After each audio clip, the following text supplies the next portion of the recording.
right, it's 9 o'clock. I'm going to call to order the code compliance hearing meeting for April 30th, 2025. My name is Hayward Dykes. I'll be serving as a special magistrate today.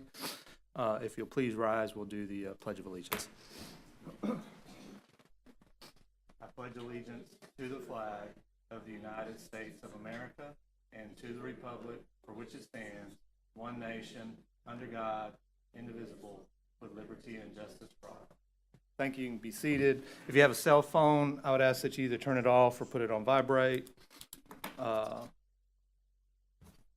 no minutes to approve. Are there any announcements by staff regarding the agenda for today? All right. And then at this time, any witnesses, these are quasi-judicial, so any witnesses, anybody who plans to testify or present evidence today, if you'll please stand and raise your right hand. Do you all swear or affirm to tell the truth, the whole truth, and nothing but the truth? So help you God. All right, thank you all. All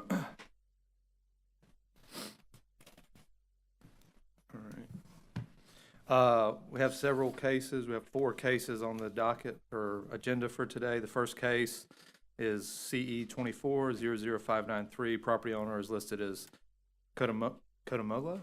Is that how you pronounce that? Or Kotomolo Holdings 3 LLC. And the address is 33 and 77 Herons Watchway, Santa Rosa Beach, Florida. And I see Mr. Shipman here. We have county staff. You guys know the procedure. We'll allow county staff to present, and then you can ask any questions. All right, whenever you're ready.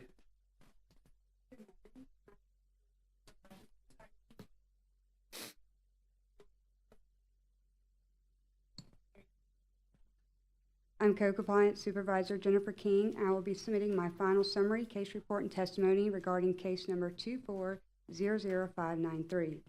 The owner of the property is listed as Kotomolo Holdings 3 LLC. The managing member is Keith Oleary. The parcel IDs are 19-3S18-600000200A1 and 19-3S18-16-000000200A2. The property address is 33 and 77 Herons Watchway, Santa Rosa Beach, Florida, and is located within the unincorporated area of Walton County and subject to the Walton County Land Development Code, Chapter 7, and the county ordinance. The violations cited are 1.13.06 post-development and post-permit changes, 1.13.19C building permits, 4.02.03 coastal dune lake protection zone, 5.02.05 joint use and off-site facilities. And as we go through this packet, it's fairly large.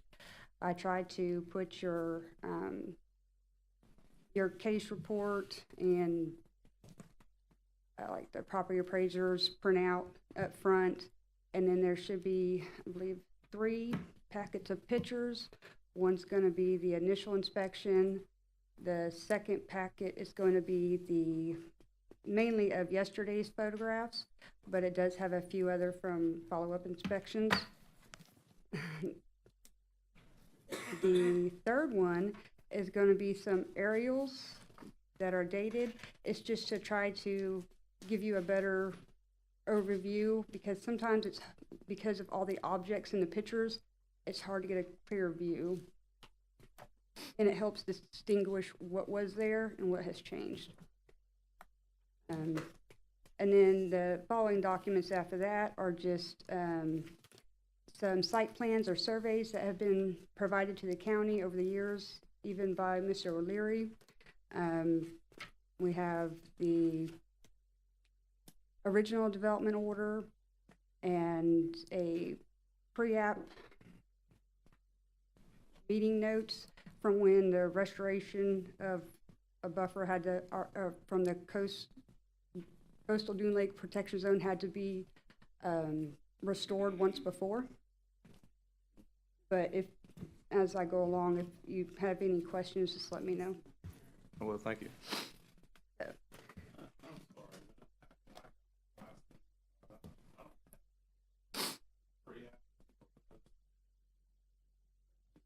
It was for It should be in there. It should be the 2019. It was for the neighboring property, but it's just to show that he's aware of where the coastal dune lake is. I don't.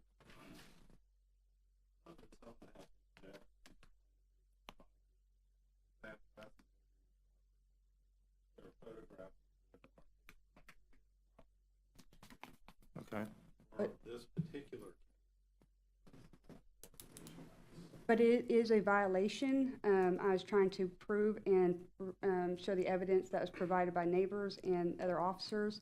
And one of the violations is joint use in off-site facilities where they are conducting off-site parking without approval, and it wouldn't be approved because it's over 300 feet from the property.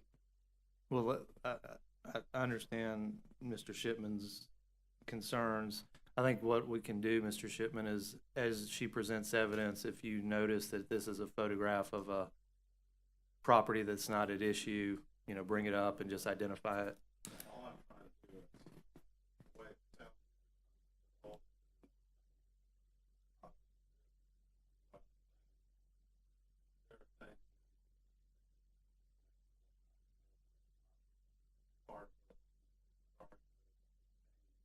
And I'd be more than happy to explain. Hold on.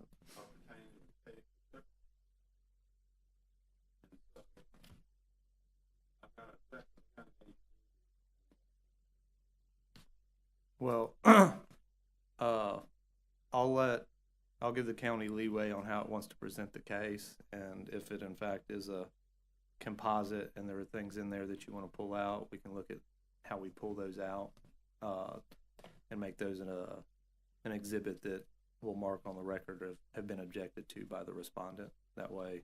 But generally speaking, we give fairly wide latitude on evidence to be presented, including hearsay and whatnot. But I don't mind making that a separate exhibit, saying these in these documents, or this exhibit rather, the respondent's representative objected to. So we'll start walking through it, and when we get there, we'll get there.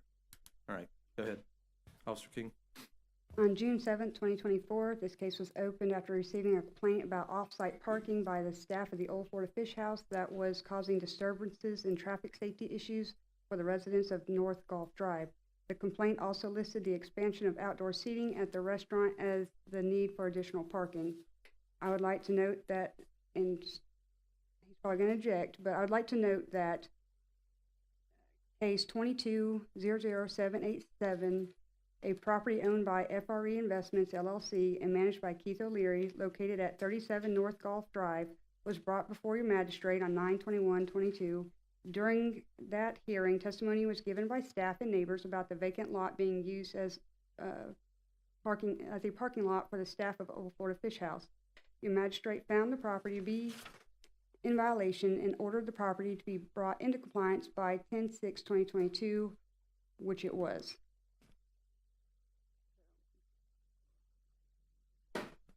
She made my objection form out, something relevant. Right. Because this is a this has been brought up before. I understand that this is a different owner, but it's the same manager, same restaurant, same staff. They're shuttling from the same property over.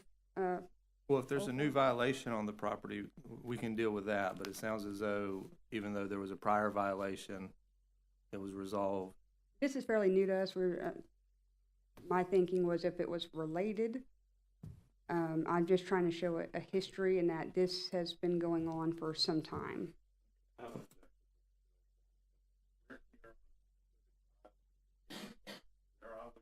Which is off-site parking. I'm sorry, I'm speaking.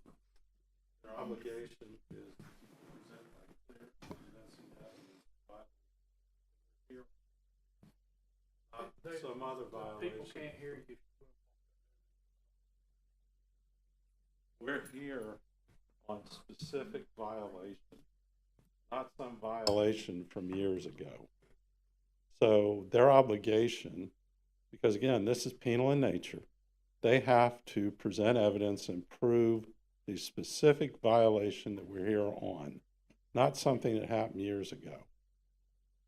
So I object to this evidence of something years ago. All it is an attempt to create undue prejudice, and I don't think it's admissible. Yeah, I would tend to agree with Mr. Shipman. While I understand there could be a situation where, you know, repeated violations of the same owner on the same property, but I think he's correct. If the previous decision was there was a violation, it was brought into compliance, then I don't know that we can or should be using that as a means to, you know, suggest that. Okay, But the objection's noted. I would just ask that you move on and let's I will. deal with the current violations that are alleged against the properties. No. Go ahead. I conducted my initial inspection on 6/7/2024, but was unable to determine at that time what was in violation due to having to research the non-conforming structures and other exemptions. After much discussion and research, it was determined that there were multiple additions to older structures, the addition of new structures, a large expansion of outdoor seating, multiple items located in the 100-foot CDL-PZ, which is the Coastal Dune Lake Protection Zone. After conducting several follow-up inspections, again, to Old Florida Fish House property and North Gulf Drive, because that's where the complaint said that the off-site parking was happening. So that's why I went over there. After conducting these inspections, it was determined that off-site parking and valet parking was ongoing. It was advised by the planning director that these activities were not allowed without a DO modification. In the beginning of August, a meeting with staff and Mr. Oleary was held. It was agreed that this case would be placed on hold while Mr. Oleary worked with the planning department to obtain a DO modification and building permits. So no enforcement action was taken. It was just put on hold. In March of 2025, I was advised to resume enforcement action due to the lack of progress in attempting to bring the property into compliance by either removing the items or obtaining a DO modification, and due to the ongoing off-site parking on North Gulf Drive. A stop work order was posted to the property, and a new notice of violation was hand-delivered to Mr. Oleary with a compliance due date of April 1st, 2025. An affidavit of service was completed. The stop work order advised that commercial activities within the CDLPZ and off-site parking and valet parking must stop immediately. It also advised to remove all items from within the CDLPZ and to obtain and complete a restoration mitigation plan. On April 18, 2025, a notice of hearing was hand-delivered to Mr. Oleary and an affidavit of service was completed. As of my last inspection on 4/29/2025, the property was not brought into compliance, and I request that you find this property in violation. It should be noted that the off-site parking did stop around April 16th, but the items were never removed from the CDLPZ, so the stop work order was still in violation. All right.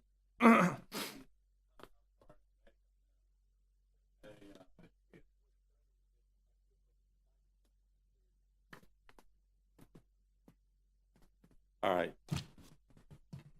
She just talked about 37 Golf Drive, but this complaint is 4765 Golf East 30A. So was that just, and got the address wrong, or are we again referring to something other than the Old Florida Fish House? If it's something other than Old Florida Fish House, I object, because we're on that specific code violation right now. And there is a big difference on the Coastal Dune Lake Protection Zone, because the Old Florida Fish House is a 1989 development order. In 1989, when that development order was issued, which is what we're required to comply with, the Dune Lake setback zone was 25 feet. But AstroTurf was still not allowed to be placed. My question right now is, are we now moving on to a different property, or were you just wrong about the address? If you were wrong about the address, okay, but if you Said 33 Herons Watch, Old Florida Fish House. said 37 Golf Drive. That's when I was talking about that. I noted that the other off-site parking that I had the complaint stated that there was off-site parking from Old Florida Fish House occurring on North Gulf. And we did have prior cases and an open case for 37 North Gulf. All right, Open at the I'm same going to time. object because they have a different case for 37 Golf Drive. We can't mix and match. Well, I think she can go into why she was called and how the investigation began. Being And that there's that it two- was, hold on, and that it was brought up as off-site parking, and then that led to additional investigation into, I guess, what we're here for on this case, right? Is that correct? Yes, we opened two cases because of, even though Mr. O'Leary is the managing member, there's two different owners, two different addresses, so that's why we did two different cases. But yes, I was trying to address the complaints that were ongoing, but they stem from Old Florida Fish House. Right, so was the off-site parking that you originally came to investigate, was that off-site parking for the benefit of Old Florida Fish House? Yes, sir. Okay. So then you went to Old Florida Fish House and cited them for these other violations? Correct. Okay. Because the complaint, it states that the reason why there's off-site parking is because they expanded their outdoor seating without approvals. Understood, and we've noted Mr. Shipman's objection, but I'll go ahead and allow you to continue with your presentation for your case. Go ahead. So then I was just gonna go through the photographs if you wanted to discuss any of them, if you wanted to. Well, yeah, I mean, obviously, this is the time for the county to present its case, so whatever evidence or testimony you want to present, this would be the time to do that.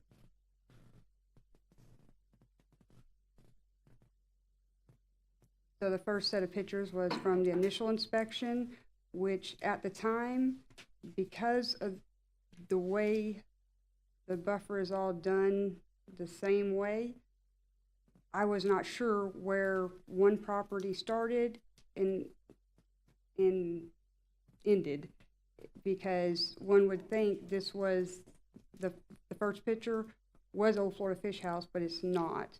In the back part, that is Old Florida Fish House, but this front buffer was from an adjacent property, So, hold on but one it's second. being utilized.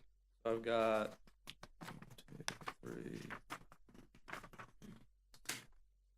7. We've got 8 photographs that are, the first one is marked as initial buffer, and this was the first. Is this what you're talking about? Is this what you're Yes. referring to? And Okay, so that's why I was not trying to incorporate a different parcel. It was just at the time during my initial inspection, it wasn't very clear where the boundary lines were and where the coastal dune lake protection zone was. all right, so are these photographs all of the property or Now, from now the they property? should be off of Old Florida Fish House. Okay, so these photographs, your testimony is these are photographs of the property or one of the two or both of the properties that we have in. I have another one that says initial inspection 6/11/2024. That's more of the adjacent property, but again, I was just showing that initial inspection. Which one is that? Let me, can you show me that?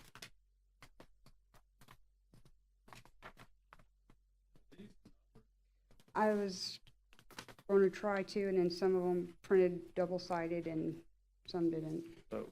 So this one here that, at least on the one that I have, that states initial inspection 6/11/2024 at the bottom, it's printed or, computer generated. This one is of an adjacent property. Is that your testimony? Yes, because that's actually where the an old pool was and where the protection zone, 100-foot buffer, goes on the edge of that decking. So this is a photograph of property that we're not currently here to speak about as far as the current violations. So this property, it's got a gazebo in it. The gazebo is on the other property, but this is the property line, so this half is Old Forest. Yeah, that one. Yes. Is this the one we're talking about? Yeah, that one, and then she just went to one, started talking about.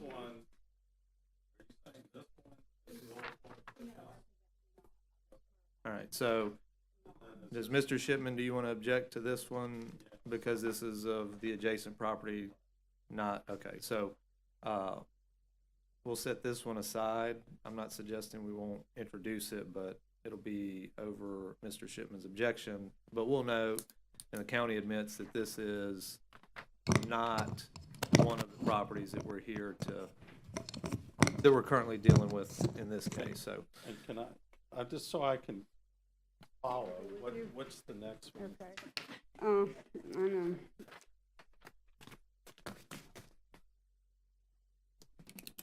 Maybe we could just write a number Yeah. on the bottom. Okay.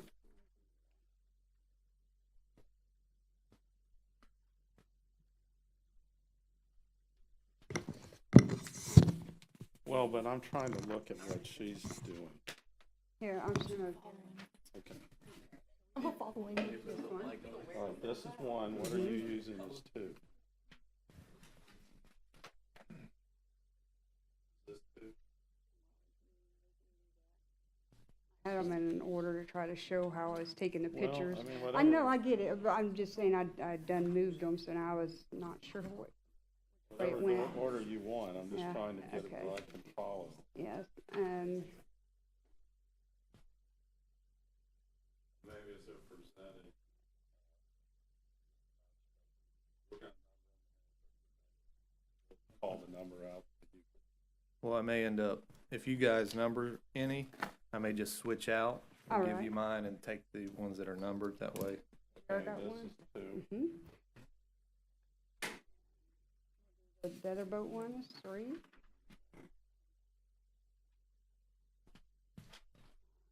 This was originally the first objected to. Oh, this was one. Check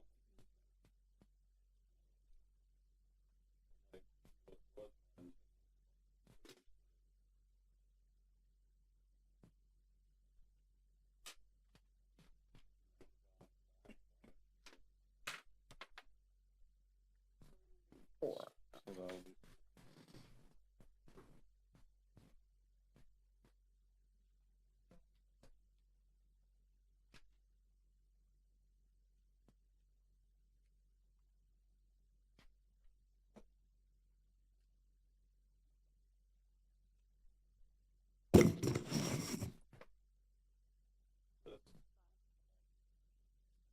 I apologize. I wish I would have had this.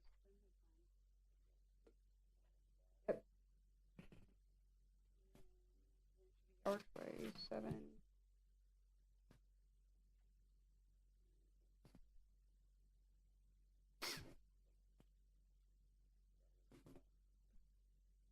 For now, and then the next ones will just go 1, 2, 3, 4, 5, 6.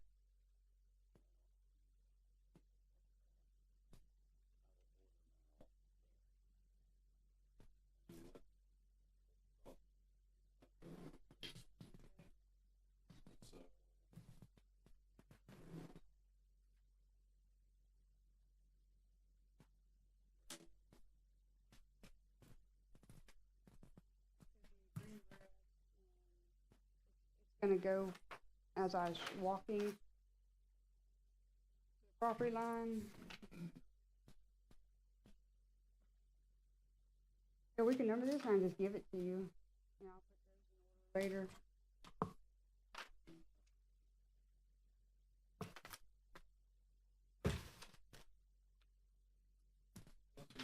There's on the back side.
later.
I believe so.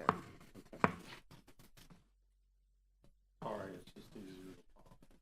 Understood.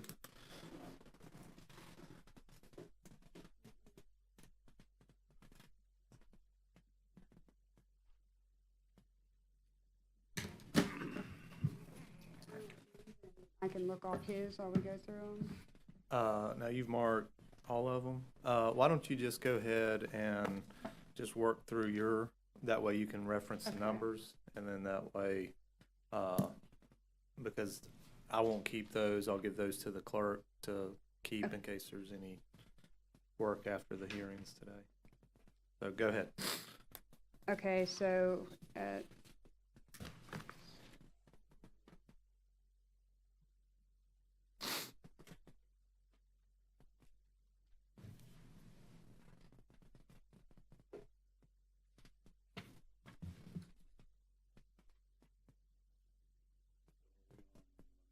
Two, or what number? but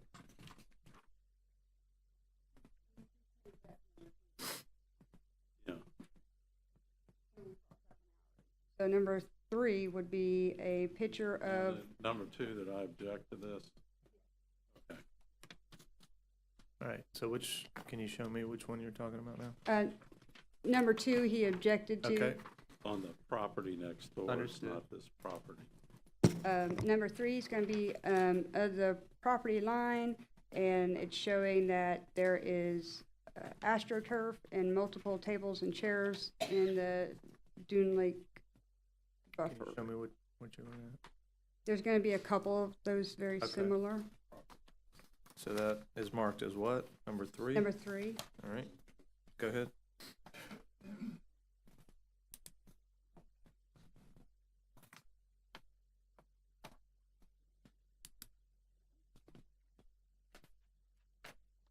So am I correct in saying that the reason for a majority of these photos is to show the outside of Old Florida Fish House, and that there's outdoor that seating? there's a lot of outdoor seating. It's not just from previous photographs and use.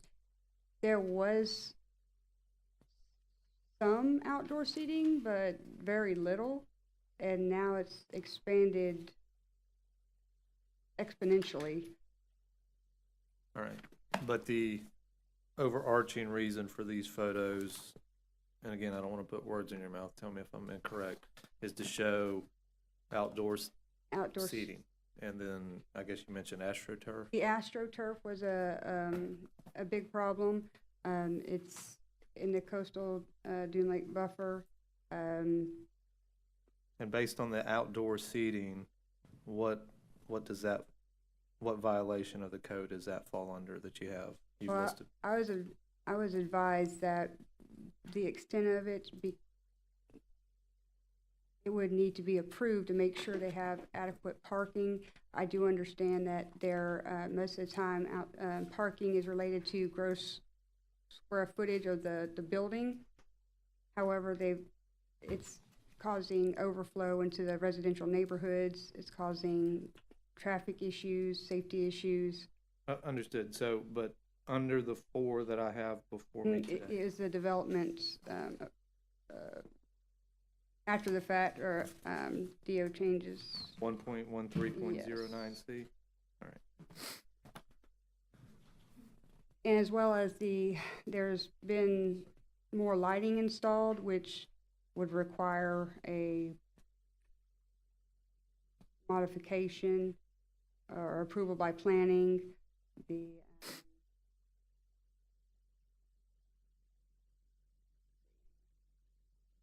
The AstroTurf would also fall underneath the coastal dune lake protection zone. Sorry, I don't have the violation in front of me. That's 40203, as well as the lighting and the tables and chairs.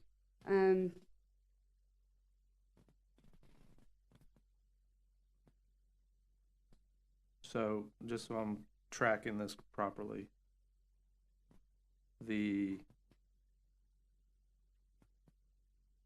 outdoor seating is a violation of 1.13.09C for failure, or is it 1.13.06 post-permit changes? Post-permit changes, Okay, so, post-development, post-permit. so that would be the lighting, chairs, generally the outdoor seating for the restaurant, all right? And then we also have, would those also fall under the coastal dune lake protection zone violation, 4.02.03? That's what my understanding was, yes. All right, so you've cited, and then the AstroTurf, is that just the coastal dune lake, or is that also That's also the post-permit change? post-permit. All right. It affects the stormwater. So, of the photographs in your testimony, what you're presenting is that this is evidence of violations of 1.13.06 post-permit changes and 4.02.03 the coastal dune lake protection zone. Are there any other? Some other photographs that we're getting to, I was going to point out some additions that have been made to the walkway and other structures. There's tents, not in the coastal dune lake, but they're still on the property and were not approved. I know they were installed during COVID exemptions, but when the COVID exemptions were lifted, the structures were supposed to be removed. Or they could have obtained a DO modification. Okay, well, go ahead and, if you want to present those photographs and make that testimony. That would be number 6. It's All right, I've this seen that. is approved walkway. Back, the roof structure over the table and decking was not approved. The tent in the background was not approved. The AstroTurf was not approved. Okay, I'm gonna object to number 6 because this is the property next door. This isn't the old Florida Fish House. That's Property. incorrect. That is Old Florida Fish House property. The stormwater for the cream, or the Beachy Bean is behind that fence. Well, for example, the little, whatever you have it, cupola thing. That's not Old Florida Fish House. okay, well, I mean, she can represent that it is, and then you can provide evidence or testimony that it's not. Oh, sorry, I was looking at the wrong photo. Is this your? Yeah, he was looking at number 5 instead of number 6. All right, show me number 6, so I It's make sure the- I'm looking at the right one. Okay, that's the one I have. All right. Mr. Shipman, you're looking at number 6 now? Are we all looking at the same? Do you Yes, still sir. have the same objection? No. Okay, so objection's withdrawn, so number 6, the testimony is that this is part of Old Florida Fish House. Go ahead and cite or explain again what the violations are that That you would be claim are in this the- photo. Post-development order, post-permit changes, and building permits. All right. And that would be Sorry. because, Building permit for what? Added a structure to a walkway that anything in the south of the bay requires permits. all right. Go ahead, Officer King.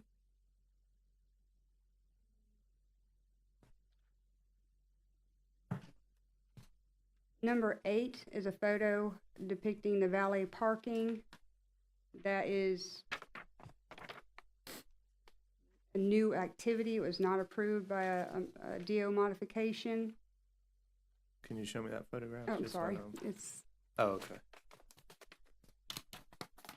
So I'm marking as number 8 in my packet. It says valet parking observed underneath the photograph, and there's a code compliance truck, and then several golf carts and other vehicles and people in bright yellow shirts that look like they have the word valet on the back. All right, go ahead. That's number 8. And so in this photograph, it's the county's assertion that to do valet parking, they would have needed to get a modification to their DO. It's a new activity. so that would be a violation of 1.13.06. Okay. All right, I'm gonna object to this. If she's saying that's showing parking somewhere else, this is the parking lot of Old Florida Fish House. No, it's showing valet parking, and I was told by the planning director that it's a new activity. It would need to be, and would require a parking lot survey. What section of the code are we talking about on valet parking? Well, let her present, and then you can ask these questions, Mr. Shipman, in a moment. I believe Mr. Carpenter can help better explain that part. All right. Several of the photos from 9 through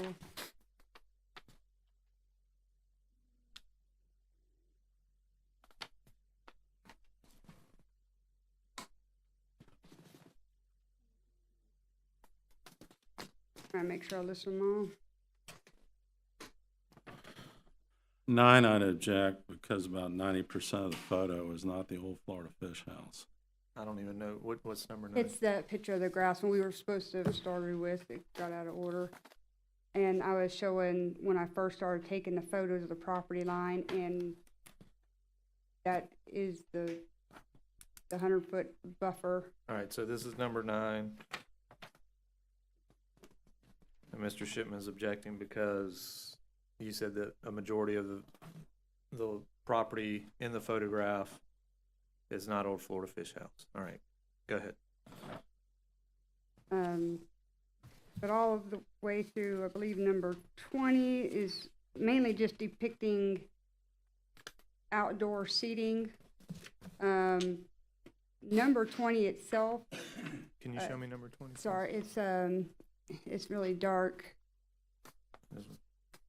It's showing that forgot the number now.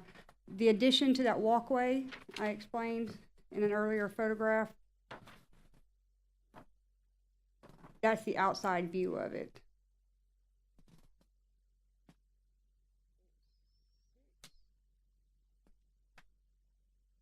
Yeah, number 6. So number 20, the testimony is that number 20 is an outside It's an addition to of the, the number 6. Okay.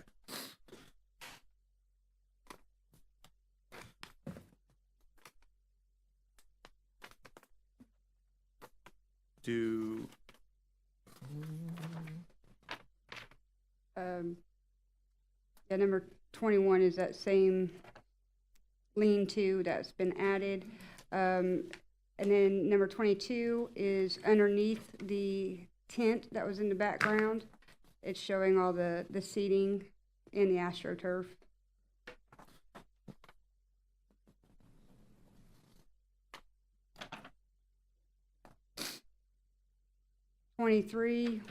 It's taken from the adjoining lot.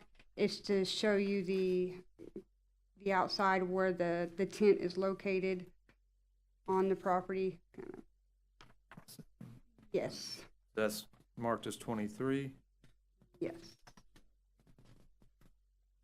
Number 24 is very similar. I was trying to show there's actually another structure that's been erected without permits, and there's also a trolley that has just been sitting there. I believe it's being utilized as office space, or they've got window ACs put in 2 of the windows. Which one is this, 24? Yeah, 24. It's taken from the other lot. And then 25 is a follow-up of the AC in the windows of the trolley. So I have this marked as 25, and this one is 24. Tell me 24 again. 24 was Oh, wait, that's 20, I'm sorry. 24 is with it's the blue sign. Yep. okay. So what would be the violation for the trolley? They're using it as an addition to the footprint of the building. They're using it as office space, even though it's on wheels. It's almost a permanent structure in the setbacks. So what part of the I code is just that a did violation of? they sometimes, there are other businesses that have approval for things like these because they're decorative. So we did keep it underneath the post-development order changes. He could try to apply for planning to see if he could grant approval to keep it. And is it just because the air conditioning units are in the windows that? It doesn't have a tag, though the tires look good, but it was, I observed employees going in and out. And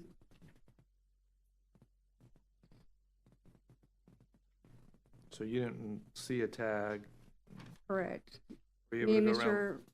Mr. O'Leary actually walked around it yesterday. He said it is registered, but we did not see the tag on it yesterday. Okay. Number 26 is taken from above to show you the amount of roof structure that has been added. I think it's a freestanding, but I'm not sure. It could be an addition to something, but it's definitely not there prior. It's new and it's in the setbacks. So this was number what? 26. 26. And it's this photograph, and you're directing my attention to the larger square roof structure right behind the blue sign? Yes, and the smaller one too. It's To the right?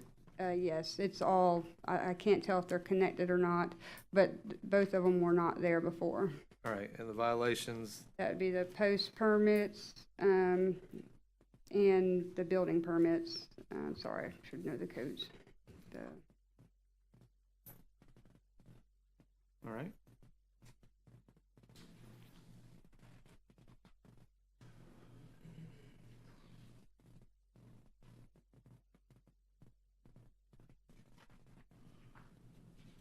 27 and 28 are just front views from the roadway, looking through the parking lot, looking at the front or one of the entrances to the Old Florida Fish House, and you can see the trolley, you can see part of the walkway, and you can see the valet box. 27 is the half sheet, 28 is the full sheet.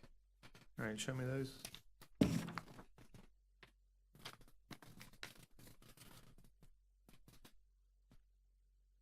All right, so this would be 27, Correct.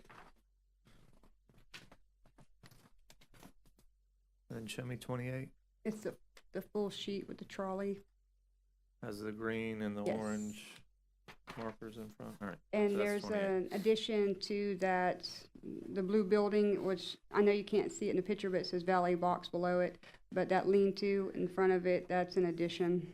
All right, so again, this Mm. is for the trolley issue and unpermitted structures. Correct.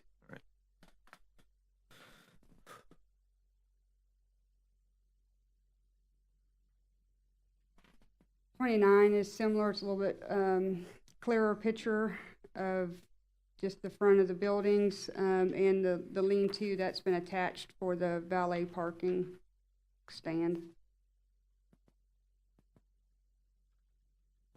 That was what number? 29. 29?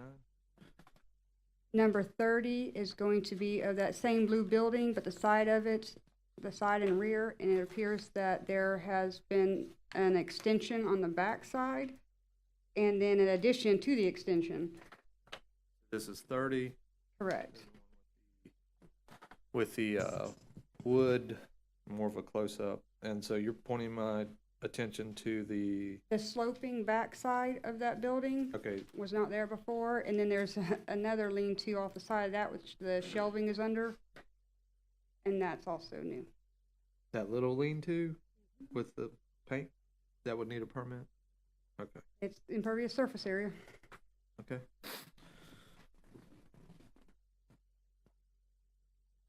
'31, you'll see a peach-looking building.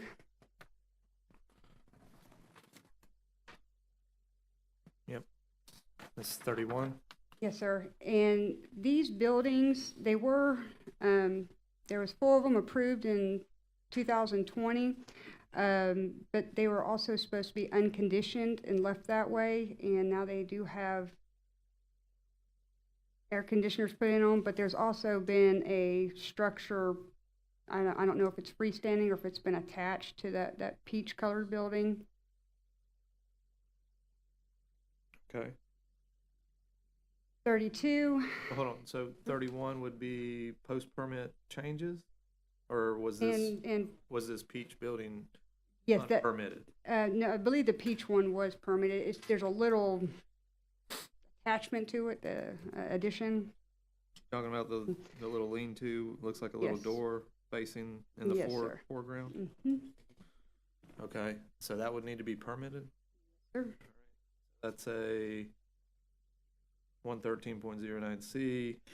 What else? The lean-to, you said, would also be an unpermitted structure? Yes, and also the post permits, or post-development order. The post-development orders for the AC unit? Yes, and the addition,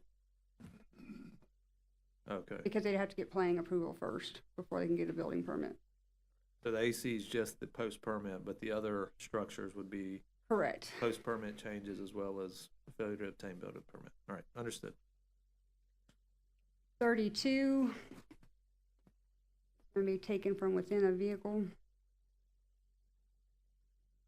Yep, that's 32. You can see that there is another tent, and this is to the north of Old Florida Fish House, So this is, or the is back this- side of it. It's, is this the same tent that you showed? no, it's a different one, Different tent, all right. correct. It's harder to see, but there's also I know they've referred to it as a food truck. I think it's more of a mobile kitchen that's been parked back there, and a lean-to, which we'll get to those pictures in a minute, but there's been a lean-to built behind it and in front of it, so it's not really mobile.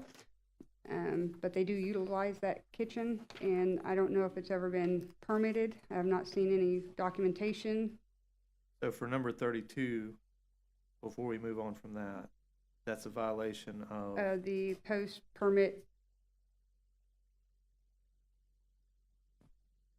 And Right. because there's, the lean-tos have been built too without all permits. right, well, yeah, wait till we get to those, because I can't see any. Okay, lean-tos in there. 33 is kind of blurry, but I was just, at the time, I didn't know I was gonna be able to take a better picture of it.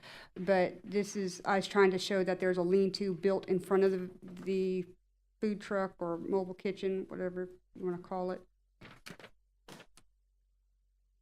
And then number 34 is a closer picture of that tent and AstroTurf that has been installed, as well as lighting. Show me that one.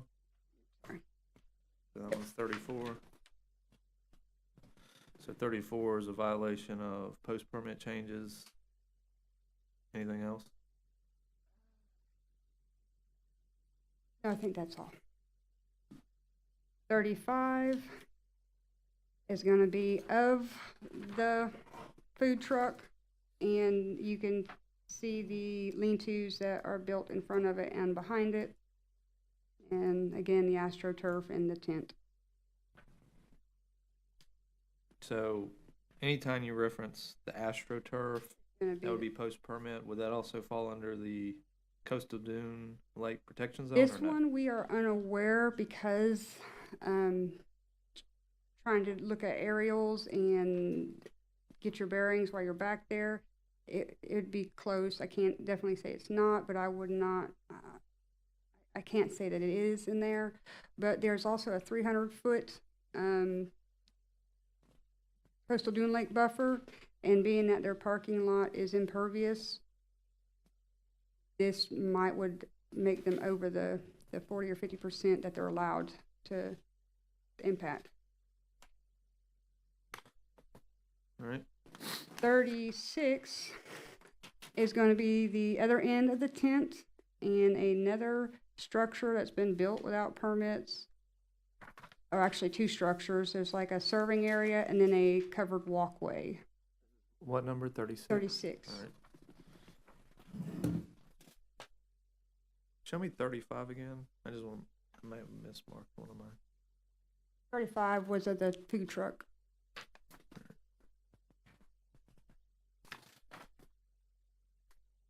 All right, so I'm sorry, 36 was what violations? That's the That's- tent?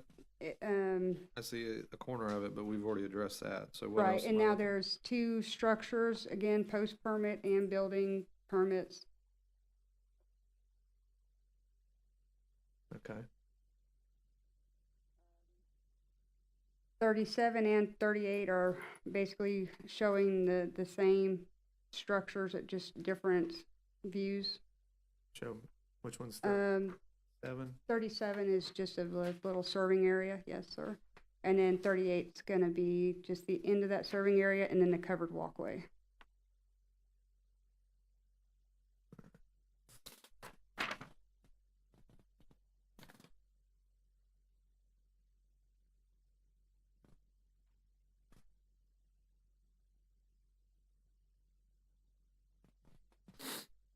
Now, it was discussed in a meeting that they could possibly allow this walkway if it was trying to bring the property into ADA compliance.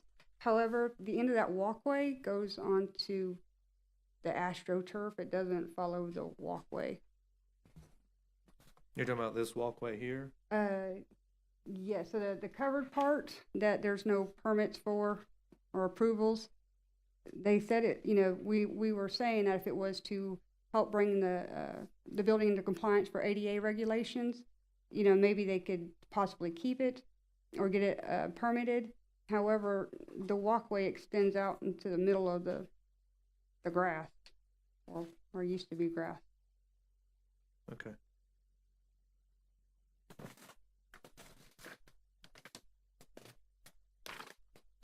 And then we get into our aerial photographs.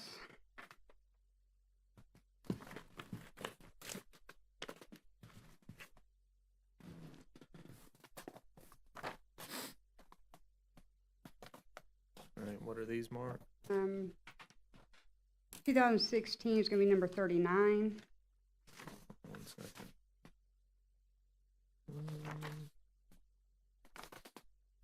When you say, so you're saying this one here that has the Yes. 2006, that's 39? All right. And what's this depicting, or what's this?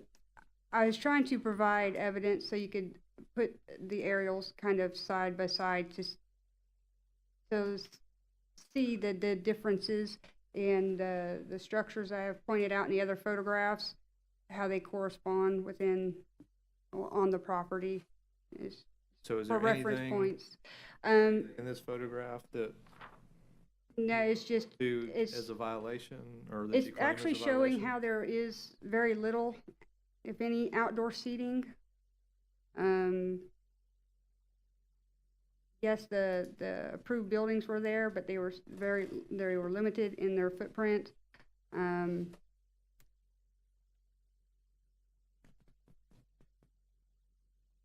In 2019, again, that's pretty much prior to, it's pre-COVID.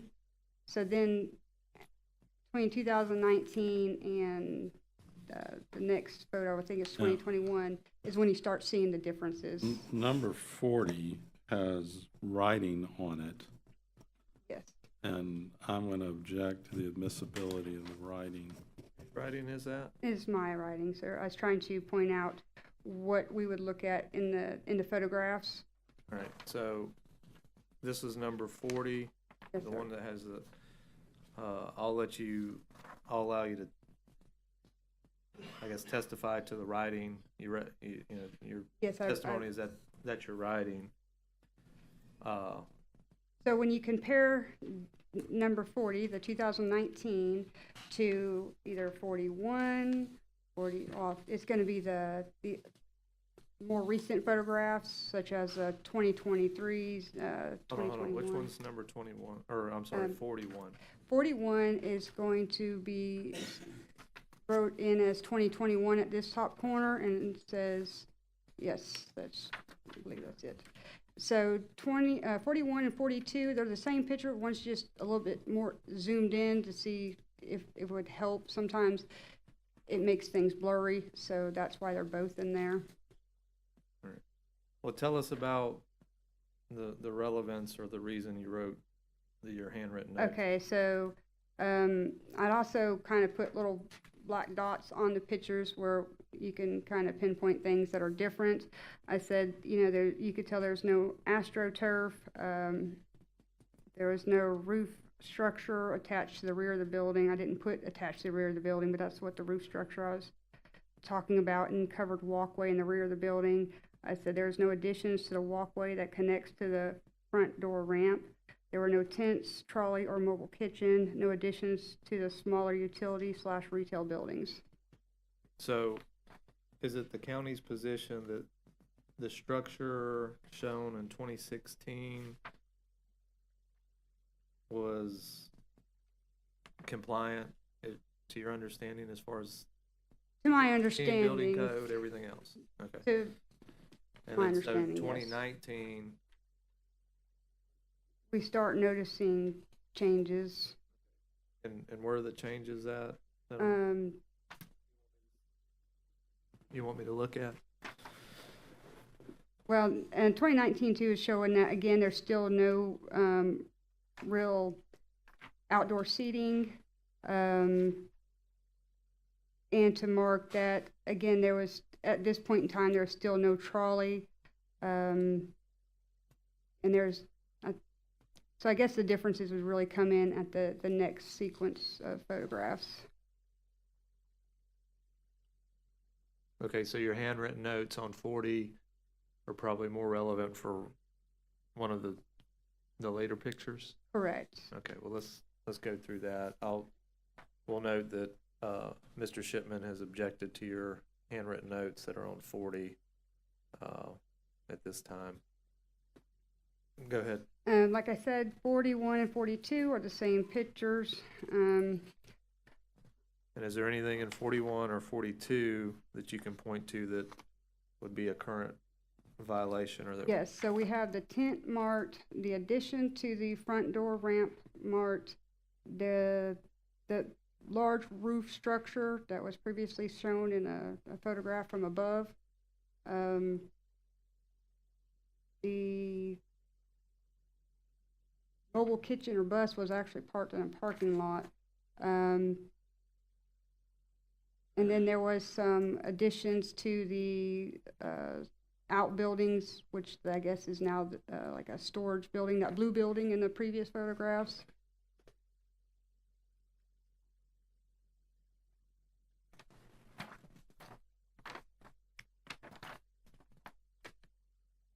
So if you take 40 and like 42 and put them up, it's easier to see the differences.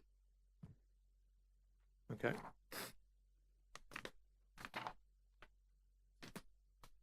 So number 43 is a side-by-side photograph of 2023 aerials and a 2021 aerial. It's a side-by-side. I was trying to do it on one paper, so maybe it wouldn't be so I think I got it. So this is fair. 43. Again, I was just marking that. Again, there seems to be things starting to show up in the buffers. The tent was out there, but I do know that 2021 was under COVID, but I still had it marked because it's different. But the main difference in that left-hand picture was the addition of the roof structure and walkway at the rear of the building. at the very top of Yes. 2023. Okay. Three, yes. Yeah, I see there are two differences. 2021. Okay. And the difference in seatings and AstroTurf. I see the AstroTurf. In 2021, would that be a violation? Because I do see some chairs kind of just out there. Right, well, we said there was some outdoor seating, but not to the capacity that there is now. We went from maybe a handful to hundreds. All right.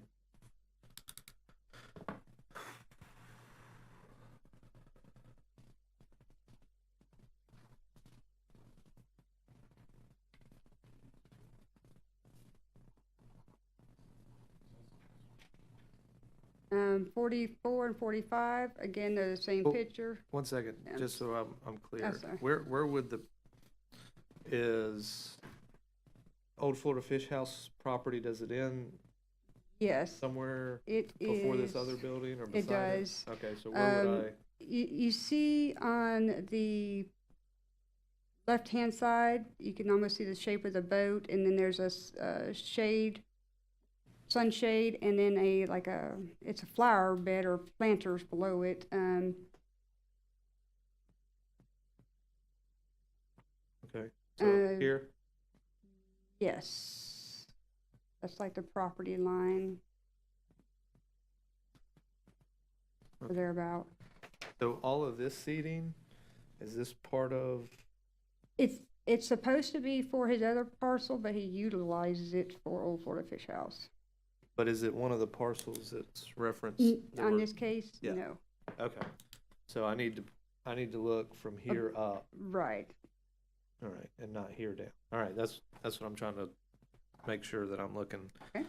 Because when I mentioned earlier about outdoor seating, I was taking into account these areas and the AstroTurf that appears to have been put in those areas. But that's not the AstroTurf or the seating that we're dealing with in this case. No, not the beginning pictures, but most of the seating is all, the ones that I showed at the beginning are all of Old Florida Fish House. It's not of the Beachy Beans Okay. open space. Yeah, I'm just trying to make sure I'm not taking into account other things that may be dealt with in another case that are on different property. All right, go ahead. Let's see where's that.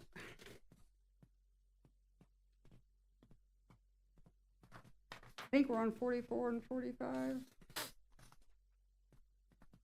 last two.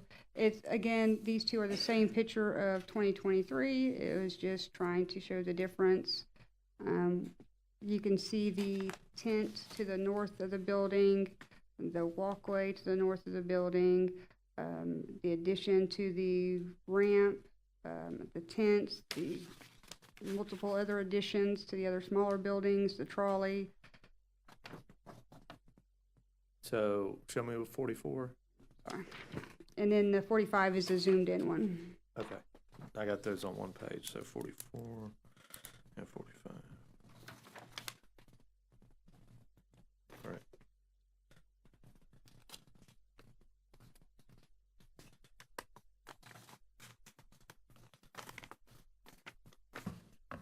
Are there any other, what other evidence is the county wishing to present? The other ones was just, a copy of the notice of violation, the copy of notice of hearing, the copies of the affidavits of service for both of those, a photograph of the posted stop work order and notice of violation. All right.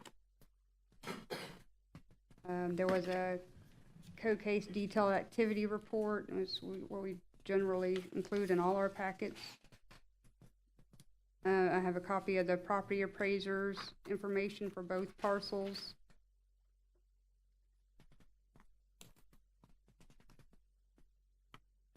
All right, I have that.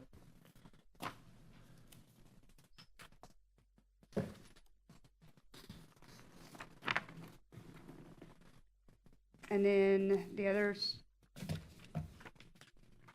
should be the application for a development order. Say Walton County, Florida at the top, and says William R. Hodge, November 1989.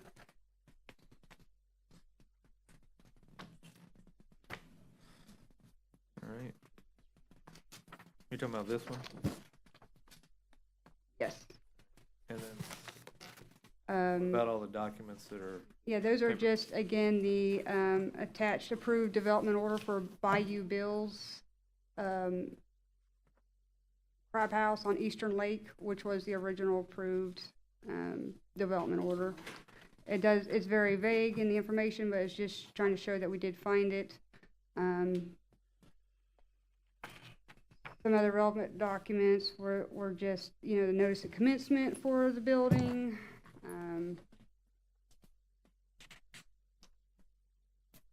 There was a plat, or actually it was a lot shift line by another company that had bought the property a few years later. Again, I didn't know if it was going to be relevant or not, but that did, when they submitted their recorded application, it did come with the survey to show that those buildings have been there, or what was there at that time period. all right. Then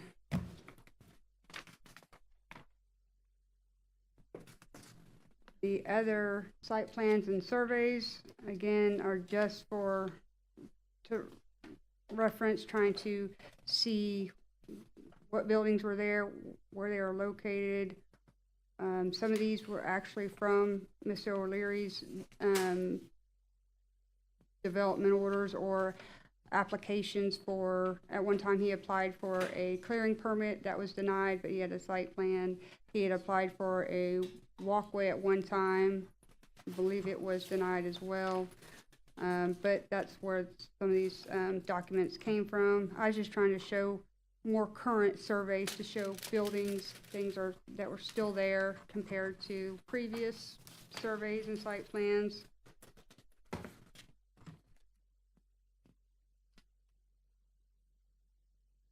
And then you'll see a email correspondence from the top of it. It'll have my name, Jennifer King, but it says from Blonde Carter. This was between him and a code officer in reference to a code complaint about, I guess this would not be irrelevant, actually. Because it refers to the other parcel. So this one here, this packet, Yeah, it says, this one, it should say planning, like, Lon Carter, yes, right? yep, that's it. Okay, so that you're not gonna put into evidence for this case. Right. The reason why that was attached is because they had to end up doing a restoration plan. Okay, well, if it's But not part of the, if you're I not got gonna it. put it in as But evidence, let's not talk I'll about it. take that out. I included his clearing application permit, because again, it had a site plan that he had submitted.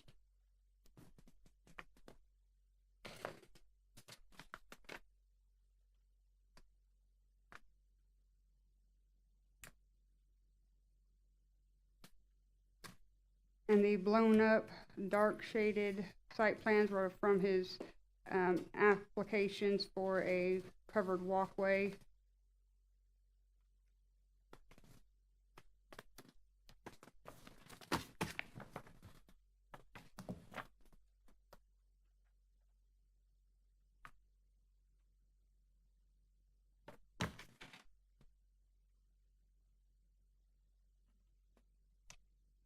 I did submit a packet of photographs that were sent by neighbors off North Gulf to show the Old Florida Fish House van coming and going and vehicles loading. Again, I was trying to prove the off-site parking aspect of this. So that property is owned by a different entity. 37 North Gulf, it's a different owner, but same managing member. But since it's a different property, But I figured we had to show both parts of the off-site parking, because both parties would have to agree to it, and they'd have to get approval from planning and have it recorded. and you're saying there's, There's nothing on record to show that, and it wouldn't be approved because it's over 300 feet from Old Florida Fish House.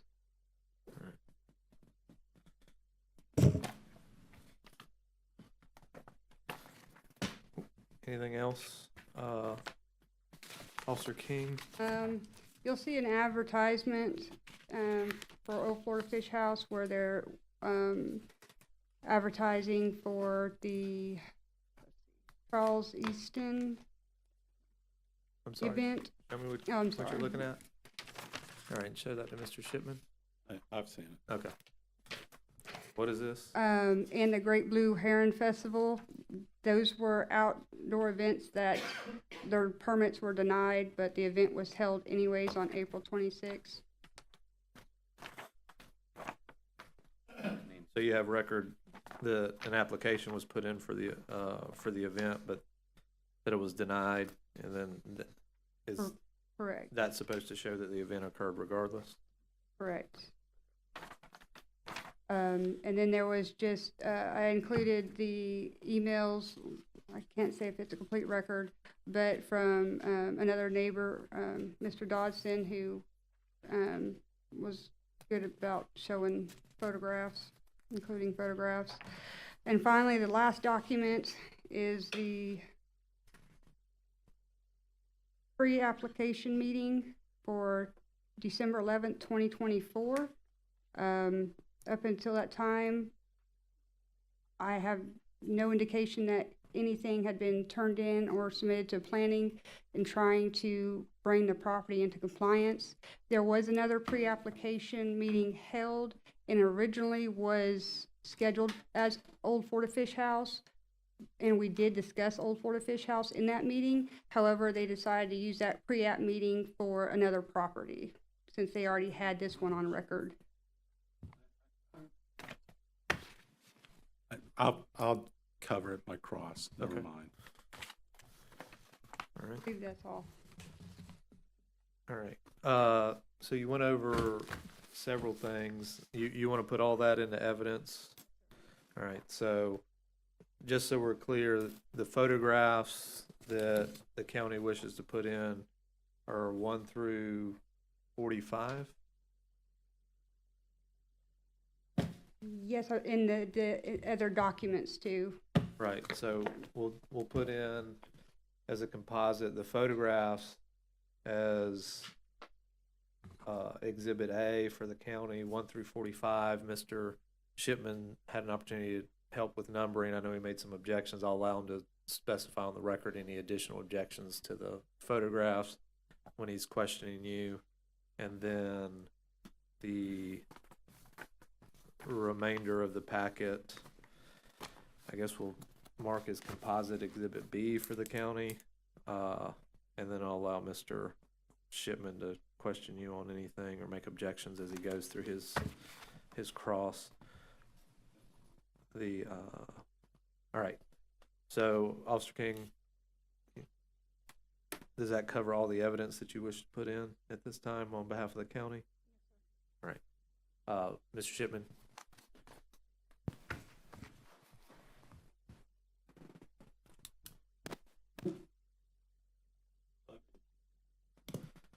Let me start with, are you the one that made the determination whether or not to charge?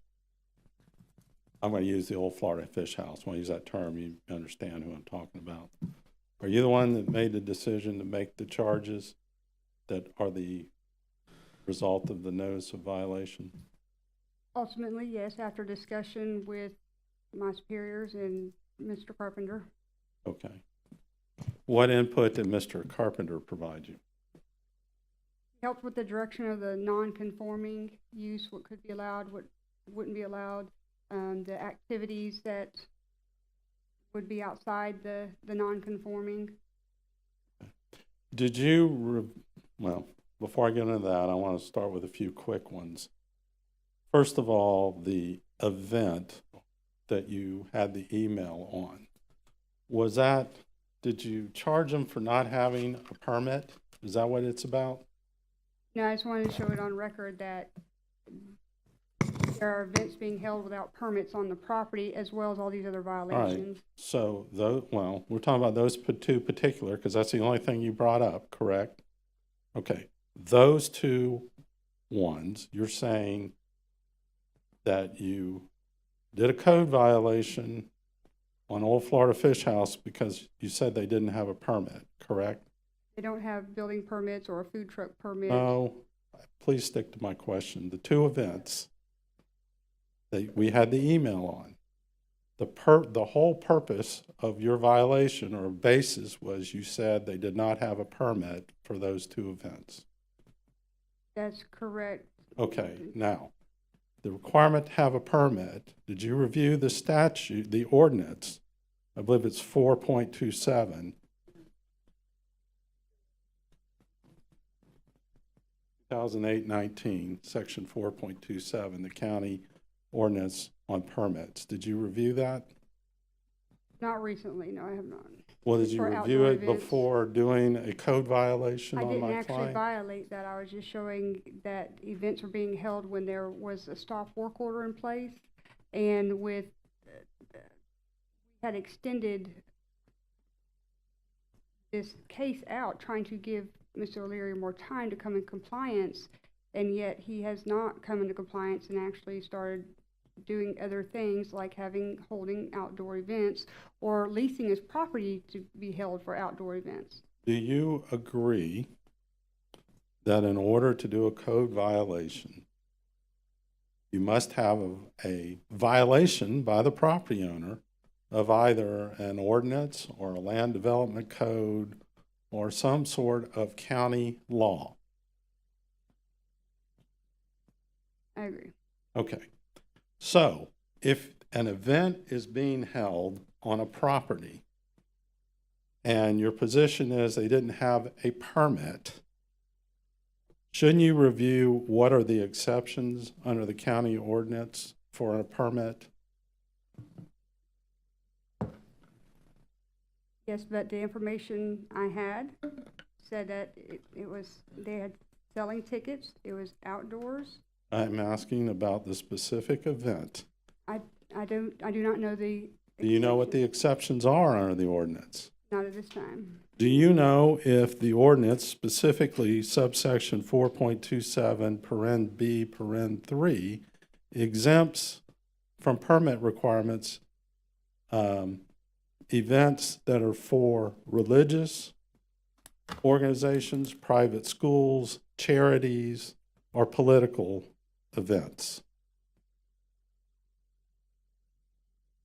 I was advised that it was an outdoor event with tickets being sold. I was unaware of exemptions. So you didn't look at But there are that? still a stop work order in place and permits needed. To have a permit, if it's an exception, you don't have to get one, right? Isn't that what that I means? don't know if the buildings are safe. I'm because not they've never asking you about the been- buildings. Well, you're holding the general public there. I'm sorry. I So, asked you a Should be safe specific and it needs to be question. inspected. I'm So sorry. you should not be Guys, holding hey, events. we Hey. need to not talk over each other. I asked a specific question. Just try to answer his question, Officer King. Do you know if what was held there required a permit? An outdoor permit, no. Okay. Let's go to the parking. Did you review the 1989 development order for this property? Yes. Okay. And I know that they presented it, but I'm going to give it to you separately marked, Mr. Magistrate, because it's just easier to follow, to have your own. Can I have one? Yes, I'm absolutely. So this is defendants, or respondents exhibit 1. Yes, sir. All right. Did you review that development order before? Let's start with the various allegations of violations concerning parking. Did you review that development order before citing this code violation? No, not before, because before we just located this particular development order. Okay. Is there anything in that development order that specifies what the parking requirements are? No, Okay. Now, this development order was issued in 1989, correct? correct. So is the parking requirement for the property what was required when they got a development order in 1989? No, but there's a chance he's losing his non-conforming status because he's went outside. That wasn't my question, and if you would please stick to the questions I'm asking you. I believe Do that I you am. know if the parking requirements for a development order issued in 1989 had to meet whatever the requirement was for parking under whatever code existed in 1989? I wouldn't know what that was. Okay, did you inquire of anybody? Did you ask the planning department or the county attorney? I did ask. We just assumed it was not a requirement at the time. Okay, so you were told by the planning department that in 1989 there was no parking requirement? I don't know. He did not say that there was no parking requirement. It's not on the paper. Did you inquire as to what the land development code, to the extent one existed in 1989, required?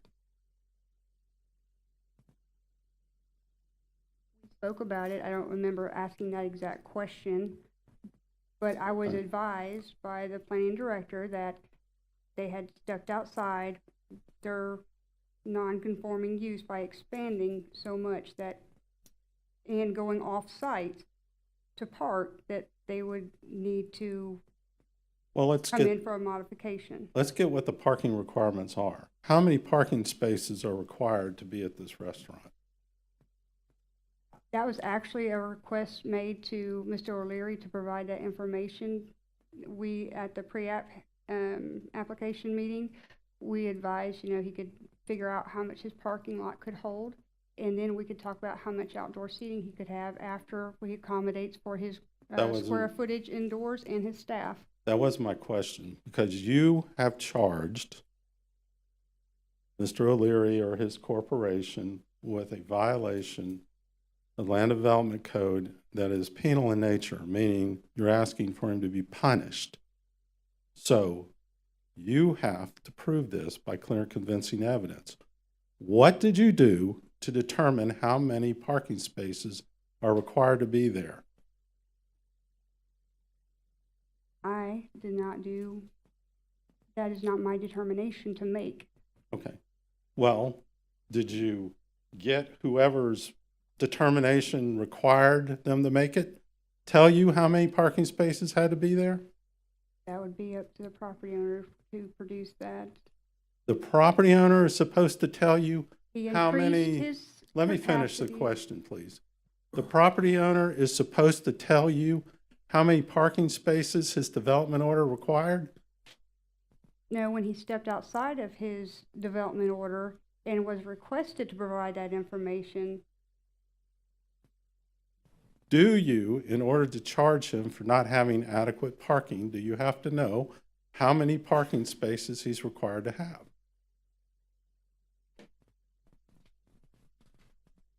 I went by the fact that he went outside his DO, by the activities, and by the off-site parking, not by how many parking spots he has.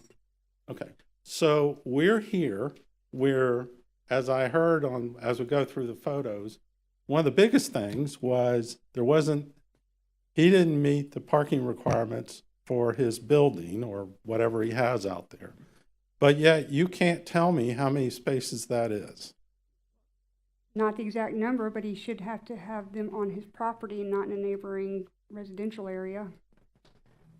That isn't a question. You charged him without knowing how many spaces, first of all, he was supposed to have, correct? Correct, because Okay. he was parking his staff off property, off-site, without an agreement, Right. without an approval. And then you also charged him not only not knowing how many spaces he was supposed to have, did you ever determine how many spaces he did have? Again, he was supposed to provide us with a survey so that could be calculated, because he has made changes to his parking area and increased it, and so I would not have that exact number. Okay, so when you chose to charge him, you had no idea how many spaces he actually had in his parking lot. I don't need to, because he's not parking his whole staff or customers on his property. So he's in violation and would have to go through planning, and they would determine how many parking spots he has or how many he needs. You realize you've charged him with not having adequate parking, Yes. Based but on you my don't knowledge, know how many he's required to have or how many he actually has, right? Correct. And you drove around that parking lot multiple times and I saw photos of you, I guess, from inside your car taking pictures, right? We did it once or twice, yes. Did you ever attempt to, you yourself, make a count of how many parking spaces were out there? I would try to come when his business was not packed, so it wouldn't be as disrupting to his business. So, but no, I did not. Okay. Now, we've agreed, I guess, that the development order doesn't set forth a particular number of parking spaces, correct? Correct. We've agreed that you've not reviewed I believe the relevant code would have been 1985, correct? We'll take your word for that. Because Okay. it was Well, did you 89 when, I Yeah. don't know when the ordinances came out Okay. for, that covered 89, 90. But in any event, whatever code existed in 1989, you haven't reviewed it. Not. Did you talk to Mr. Carpenter or anybody at planning about what the code that would have been in existence in 1989 required for parking? We talked about it in general, not the requirements specifically. Okay, so as we're standing here, you can't point or tell me a section of the land development code that would be applicable to this property that is being violated for parking. Well, technically, in Chapter 1, it says if you increase your impervious surface area, you can lose your non-conforming status. If he loses his status, then he would have to meet every new rule, they're his. Uh-huh. But that hasn't happened, correct? We were trying to allow him the courtesy to try to get a modification without going that route. As we stand here right now, To my What- knowledge, he has not lost his non-conforming status. In my opinion, he should. okay, well, I'd ask the magistrate disregard that. That was an appropriate comment. Her opinion doesn't matter. It's based on facts that he has increased his impervious surface area by All right. multiple square feet, All not right. just, Did you measure the impervious surface area that I was could changed? not reach it. Why couldn't you? We took photos and drove all around. As it was roof structures. Okay, so do you know how much that is? No, I do not. Again, we asked him to provide us with a as-built survey, so that could be determined. There was a lot of comment about AstroTurf. Let me ask you, did you look at the code that existed in 1989 to determine what the coastal Dune Lake Bay protection zone was at the time? No? I was under the impression it was 100 feet, but Have you since learned something different? he started mentioning it. All right, well, let me give you, I've marked it as Exhibit 2.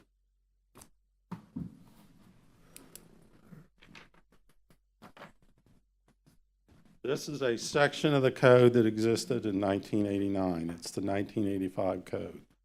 Do you see under that section that it's 25 feet, not 100 feet? All right.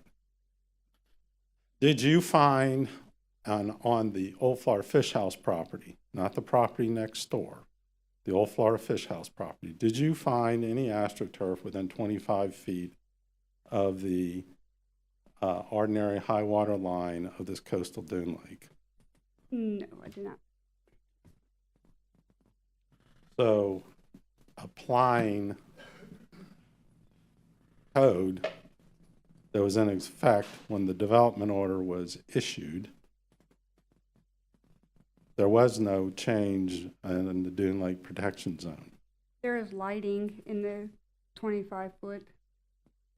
Is the actual lights are strung in the 25 feet? Yes, it's actually in the ground pointing up.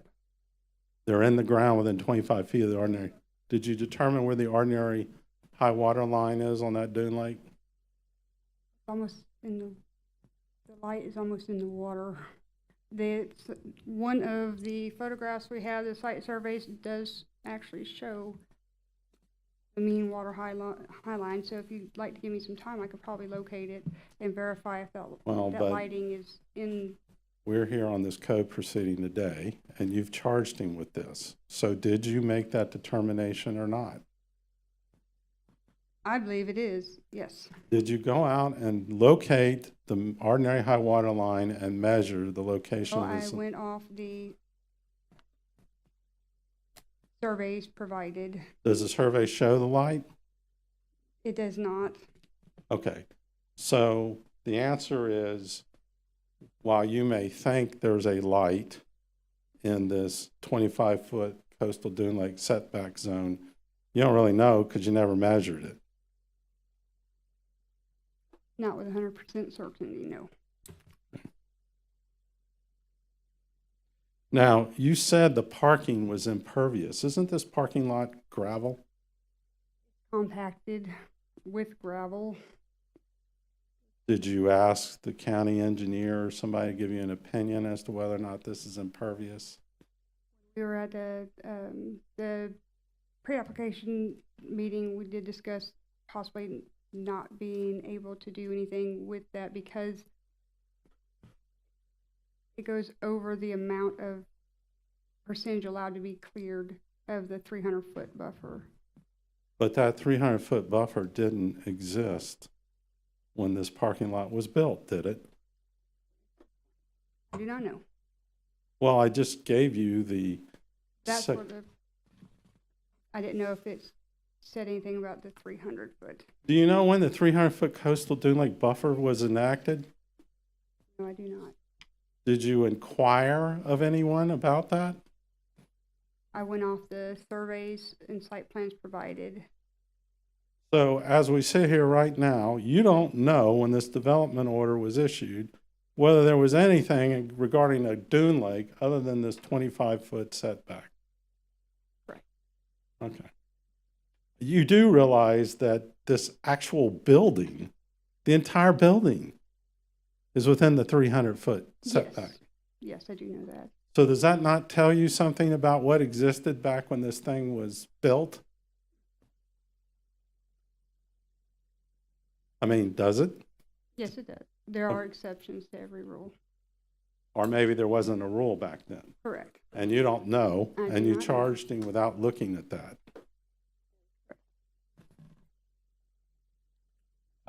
The food truck, you ever seen it operating on property? Yes, it was yesterday. Okay, you actually observed that. Yes, I did.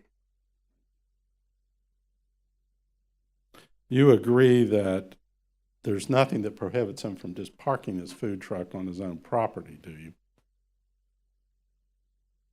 No. All right. But if he's operating it, we have to make sure that's been inspected by the appropriate agencies. All right. But just parking it there is permissible. Correct. Okay. Now, this trolley, I think we looked at some photos that appear that the thing has moved on the property. I don't believe so. The food truck moved one time.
Let me ask you another thing on the trolley and the food truck. Did you check with the tax collector to see if there was valid? No, I asked, Mr. O'Leary said they were registered and he'd get me that information, and it's up to the property owner to provide that. You don't have the ability to have checked with the tax collector? There was no tag. I don't have a number to run. I have the ability to run tags and bins, but I was not going to try to go. You have the ability to go to the tax collector and say, hey, does this company have a tag? That's up to the property owner to provide that information. I shouldn't have to go ask. Well, if you're charging somebody with a violation, you realize that the burden of proof's on you, not the property owner, correct? Burdens on the property owner The burden's on the property owner. It's your position that to prove that they're not.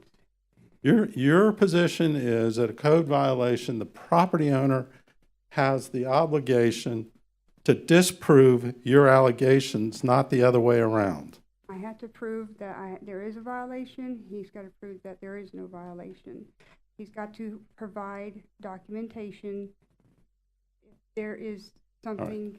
Do you agree that if he has a tag and that trolley is duly registered, that there's no violation for him parking it on his own property?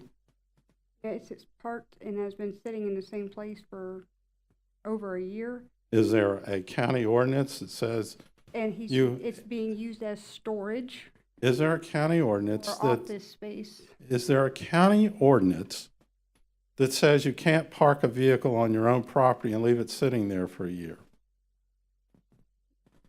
No, but there is one about junk and debris for not having a registration on a But vehicle. you haven't And charged him with that, have you? have not, and I was trying to not make any more violations. Well, but one But of your violations, Of using it for, he's trying to expand his footprint by using it as an office. how do you know that? Because I've witnessed people going in there and at night with the lights are on in there and they're sitting in there and got paperwork. I'm assuming it's an office. I mean, You're assuming. whatever you want to call it. Yeah. It's not being Has it- driven, it's not being taken out on the road. And you agree that there is nothing in the county ordinance that requires him to take that thing out on the road. He can have it parked on his property. Yes? If it's registered and roadworthy, And you not didn't, being used as storage or office space. bother to see if it was correctly registered. There was no tag on it. Are you familiar with how the tax collector identifies whether something's registered or not? Again, he told me he would provide me with the information. So you charged him anyway. Do you agree this shows that it is registered? I don't know the VIN number to that vehicle. I don't have any, Is it turquoise? it's turquoise and yellow. Okay. Is there any other turquoise vehicle out there? I would be willing to take his word for it. Okay.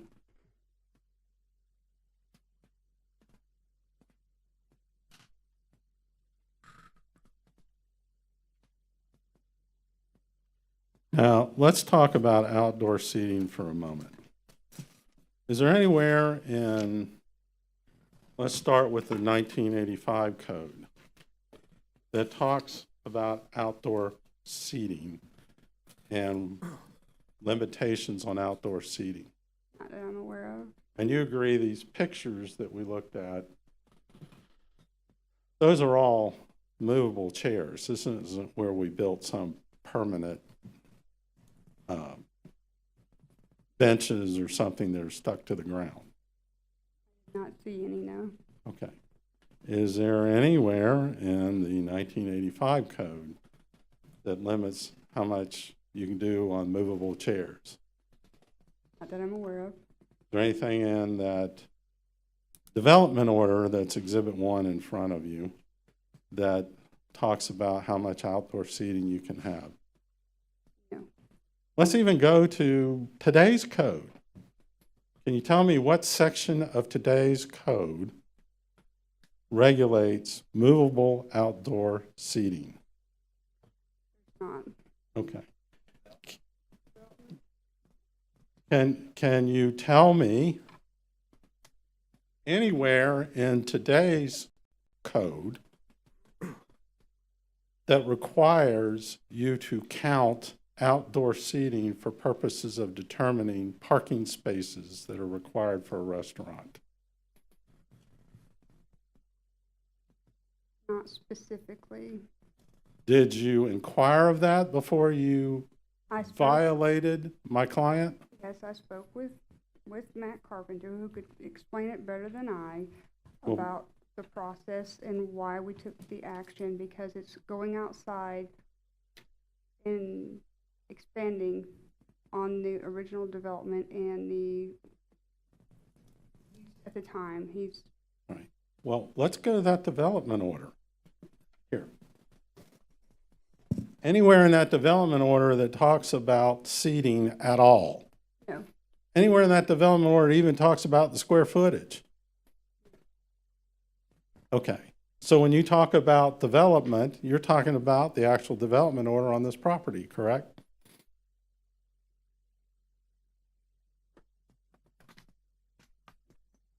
Okay. I do know at one point that did talk about the square footage of the building itself, not for seating or All right. parking. Well, look through that development order. Anywhere Might in be that on another document I read. Anywhere in that development order that lists the square footage.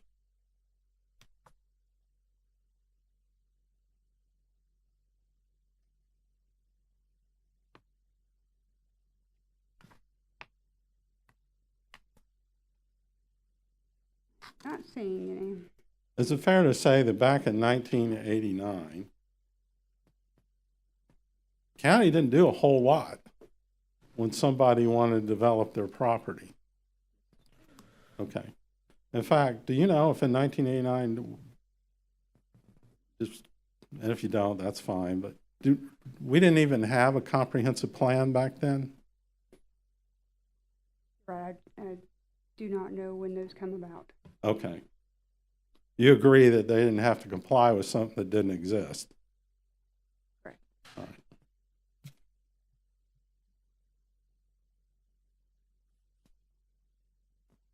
Now, the off-site parking, have you been advised that they have stopped doing that? Yes, and I notated that earlier, that it, or in one of my notes, that it stopped around the 16th. Okay, and you've driven out there since then. I've also been advised by neighbors and they have sent me videos of the shuttle going to and from, again, out of 37 North Gulf as of like the 28th. Okay. Do you have that video? I just received that this morning. I did not have time. All right. I can pull it up on my phone if you'd Have like. you personally driven out there and is 37 North Gulf, is that the Mobile home? that's a mobile home? Have you personally driven by that to see if people are parking there? Yes, and I have seen numerous cars parked in there, and it was against my judgment, but that officer did not. It was Okay. only one time, and any other time it was under 6 cars. But the shuttle bus does go to and from there. All right. Well, if Mr. O'Leary stands up here today and says they are no longer doing that, do you have any ability to contradict that? I have a video I can play. A video that you did not take? Correct. I A did not video take that it. you don't know when it was taken? Okay. And you are who? All right, well, you can get up and talk about it. All right. Talk about it now or later? No, I'm going to finish with you first. I'm sure you'd like me to be done with you. Here all day. All right. Now, the AstroTurf, going back to that to make this clarified, do you know if it is permeable, meaning water goes through it or not? That was part of the issue. We weren't sure how permeable it is. And if he wanted to put something new down, he would have to get approval. Okay. Well, what I'm getting at is you're talking about stormwater. Do you know if it changed the stormwater out there? No, I do not know. All right. And the AstroTurf, well, we'll get to it when we get to the coffee house, but you're aware that the stuff in the 100 feet's been removed, correct? Yes. Do you know if in 1989 you were allowed to have tents that were, I'm going to use the term temporary, can be taken down and moved? I'll put this on record. Anything from 1989, I am not aware of. All right. There's one area that you took some photos. Were you aware that at one time there was a swimming pool? And I'm only doing this because Yes. you mixed and matched these photos, but that there was a swimming pool out there, Yes. and the swimming pool was actually on the property next door, the coffee shop. Correct. Okay. So the swimming pool was a permanent structure on the property next door. You aware of that? Yes. And I guess today, that swimming pool, today it's been filled in and it's sort of a hard surface. Correct.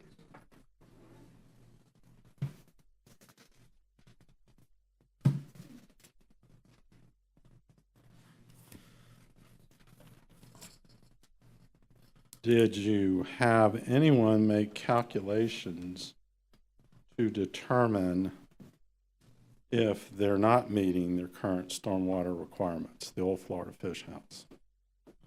No, Do you know what the stormwater requirements were that were imposed on the old Florida Fish House back when it was built and a development order was issued in 1989? in 1989, I do not know. Do you agree that whatever stormwater requirements they have to meet are the ones that were required when they got the development order in 1989? Yes.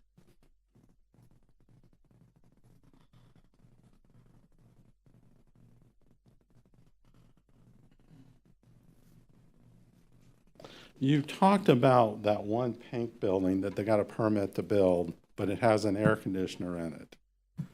Is there anything that required you to, or said he could not air condition the building in the permit? Not actually locate that building permit, but it had been, other DOs had been approved with it on there, and it was put on the property appraisers as unconditioned, and I was advised by Mr. Carpenter that they were supposed to be unconditioned, and changing that would change the use. Well, in order for it to be required to be unconditioned, don't you have to have some sort of document from the county, either a building permit or a development order modification or something that says that? But usually to change something, you have to have the modification too, You mean before you change. if I own one of these It's supposed 19, to remain original, and then if you want to change something, you get a permit or a development order to change it. do you know when it was built, they stuck a window unit in the thing? 1,000, Do you know if they put the air conditioning unit in then? not in there, How do you know that? unconditioned. On the property appraiser's website, right. And I was, again, advised that they were unconditioned. By who? Carpenter. Did he have some document that told you that other than this? Mr. Carpenter, did you have a document? Well, I'm going to ask him. Do you know you're the one that charged him? I do not know if they stuck an air Were conditioner you in there. shown anything by Mr. Carpenter saying that it was unconditioned? Had to All be the other pictures I've seen of them did not have any kind of AC window units sticking out of them. You have to get a building permit to add an air conditioning unit to a building? Do not, You do not. not a window unit, no. And that's what this is, correct? That is true.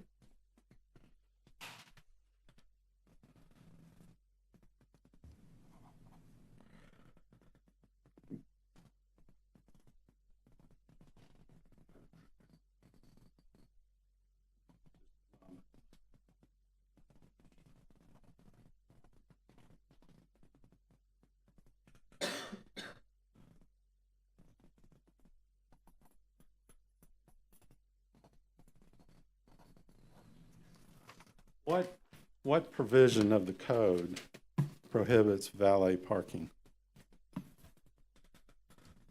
Again, it was an activity that was not done prior, and something that was just started, and for safety reasons, I was told that a traffic study or parking plan should be provided. Or Well, at but least approval through the planning department. wouldn't that require some provision of the code? A lot of it goes, it gets covered under development orders and modifications thereof. Okay, well, the development order that was issued in the beginning, it doesn't address anything about That it. use was not occurring back then either, How do you know that? as far as what, again, I have seen, been researched and shown that there was none. I assume you're not old enough to have known what was going on in 1989 there. Watching cartoons. Yes.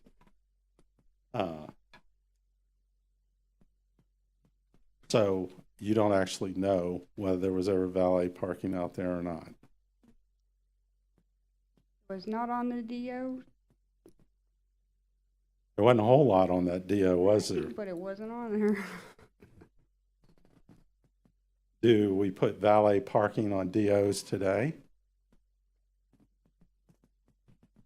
They do, or they come and ask to get Only- it modified to. Do they put valet parking on DOs where you have, meet the required number of parking spaces for the property? You don't know? Okay.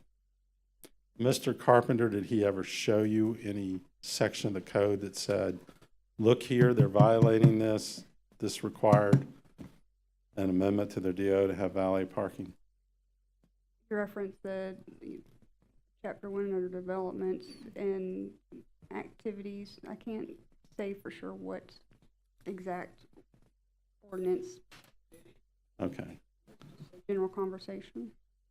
Now, you referenced in your charging document recreational activities prohibited, but that's not actually true, is it? Again, we were thinking it was in the coastal dune lake protection zone and everything is supposed to be left natural, and a bunch Okay. of commercial activity would kill the natural vegetation. But there's no prohibition other than you're not supposed to do anything in the protection zone, correct?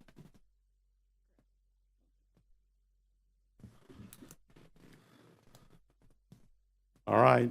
Yeah, I know you'll love hearing this. I don't have anything else for you. All right. Officer King, is there anything else that you want to, testimony-wise? If you do, you'll open yourself back up to being questioned by Mr. Shipman, so I'll give you that warning. Anything you want to clarify or anything that, Mr. Shipman asked you about? No, but I know Officer Neenan wanted to testify to her Okay. video. And then I think you had also mentioned there might be Mr. Carpenter. Yes, sir. So who do we want to have first from the county? Hers So will be Officer shorter. Neenan, all right? I just wanted to provide video Okay, hold on one second. of the. So Officer Neenan, you were sworn in earlier. Yes, sir. All right, and again, go ahead and tell us what you're here to testify about. It's the video of the Old Florida Fish House van picking people up from 37 Gulf, right there on North Gulf Street, taking them from that area all the way into the Florida Fish House parking lot. Okay, so first, have you shown this video to Mr. Shipman? I have not. Okay, and would there be a way to get a copy of this video to Mr. Shipman? We can put it on a USB if you would prefer. Well, it kind of doesn't do any good if I could just stand here Yeah, and, he can look at it. Why don't you show it to Mr. Shipman first? And then, but we will need to get a copy of that into the record somehow. That's an employee there getting out of that vehicle and loading into that van. Do you know if that video's been put on like the county server? Been It emailed is to in her anyone? case file. Okay, so it's in the case file that's on county server? So- Correct. all right, so we can make that part of the record. property. This is the trailer right here. What is this? This is the end of the other property that is also a managing or Mr. Oleary is also the managing member of. And this is them pulling out of North Gulf.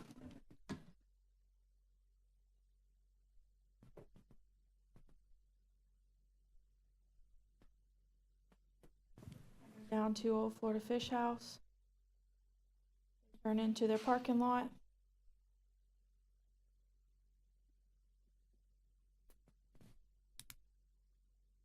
From there, they unload.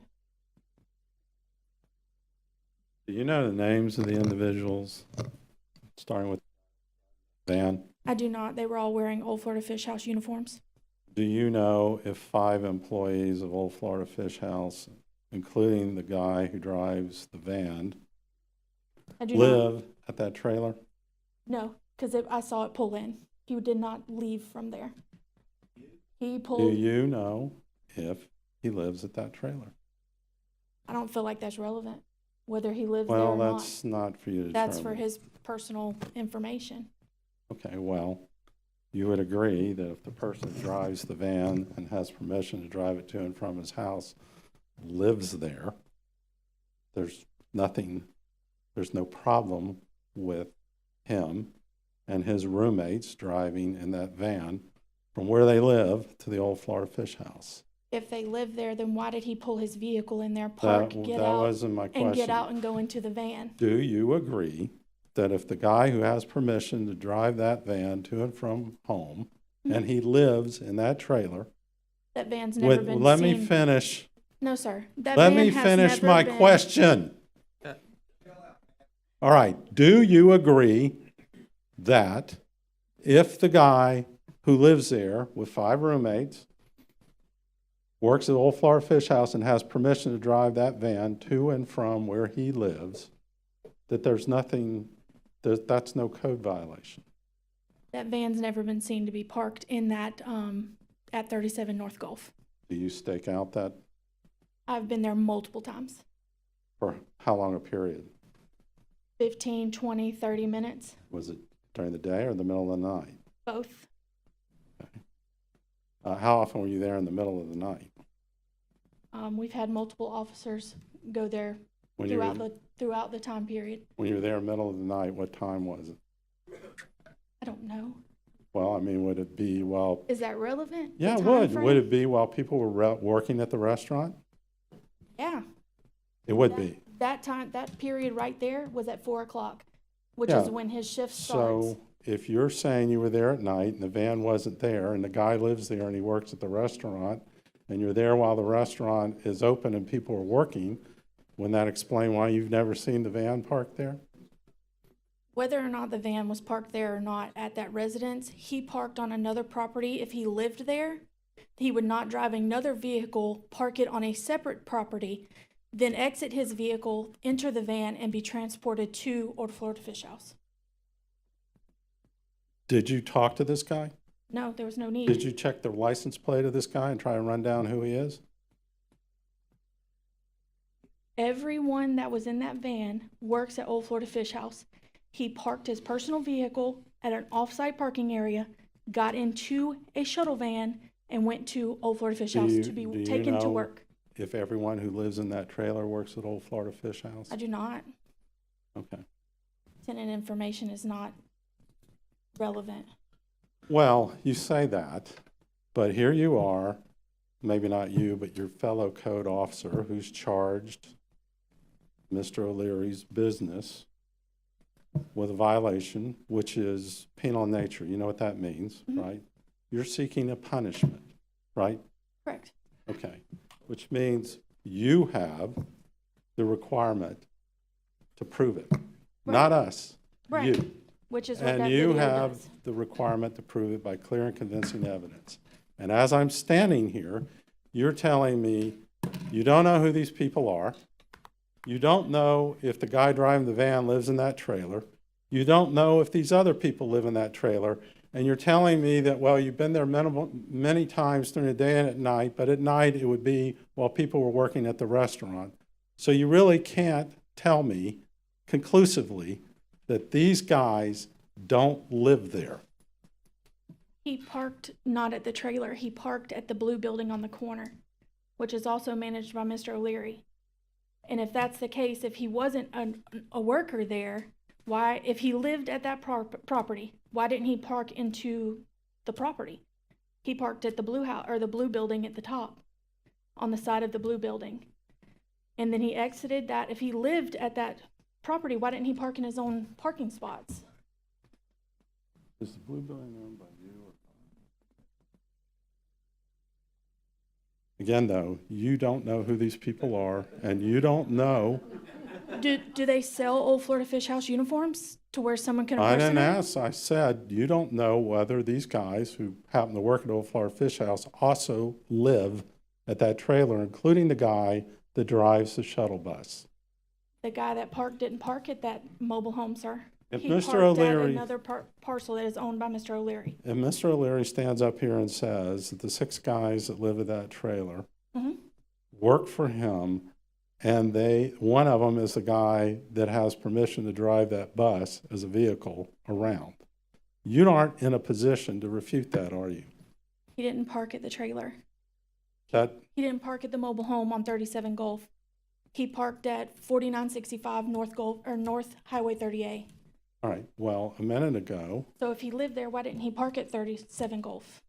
well, but your charge is that he is using 37 Golf to park. No, that's incorrect. Well, that's what she just said. No, we're charging him for off-site parking, which is relevant in this video. Right. He's Is that parking the only at- video that you have of this particular guy parking his car at this other spot? Yes, sir. No other videos were relevant or needed. Hold on. Ms.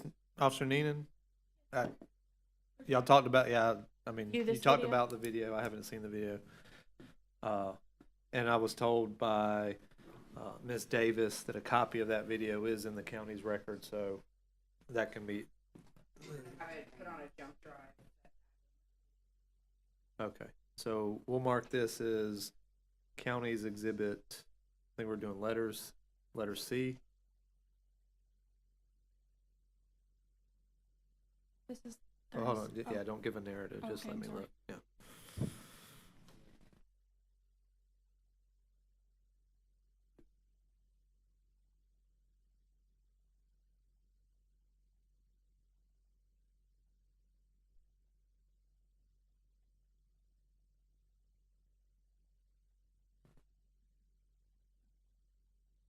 The Is that next video.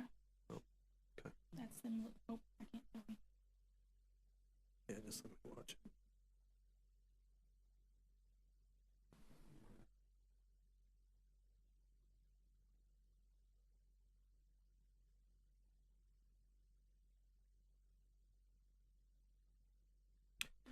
Hey, while I'm watching this video, we'll take a 10-minute recess so everybody can use the bathroom and whatnot. So it's 11:10. We'll come back at 11:20. So we're in recess.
planning attorney, that those will be put on a thumb drive and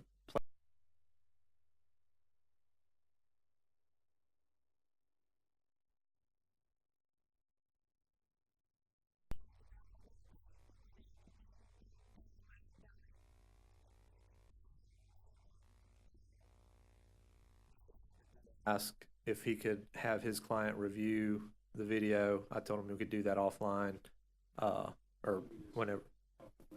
Yeah, well, are we done with Officer Neenan? Because I know the county also wanted, okay. And then at this time, are we gonna hear from, Mr. Carpenter? All right. So Mr. Carpenter, whenever you're ready, if you wanna come on up, all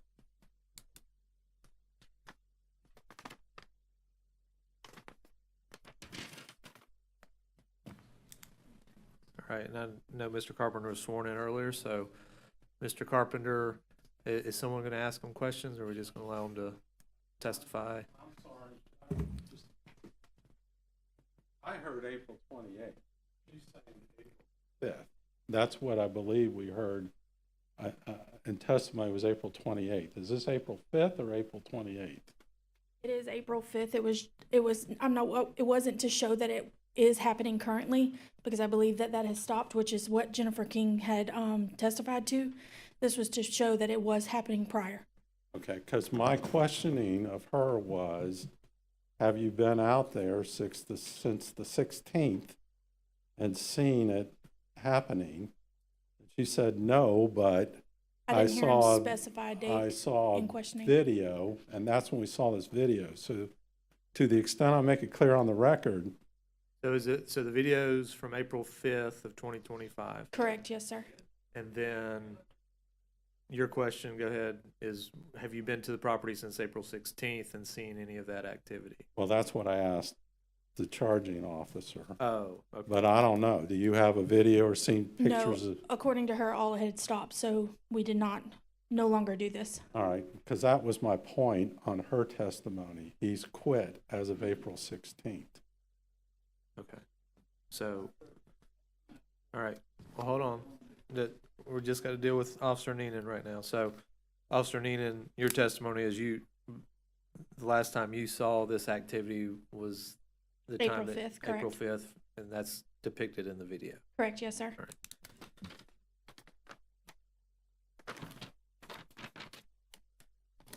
Pertaining to my case, with driving by there, I had not seen any parking at that facility after that, but that doesn't mean that it didn't continue.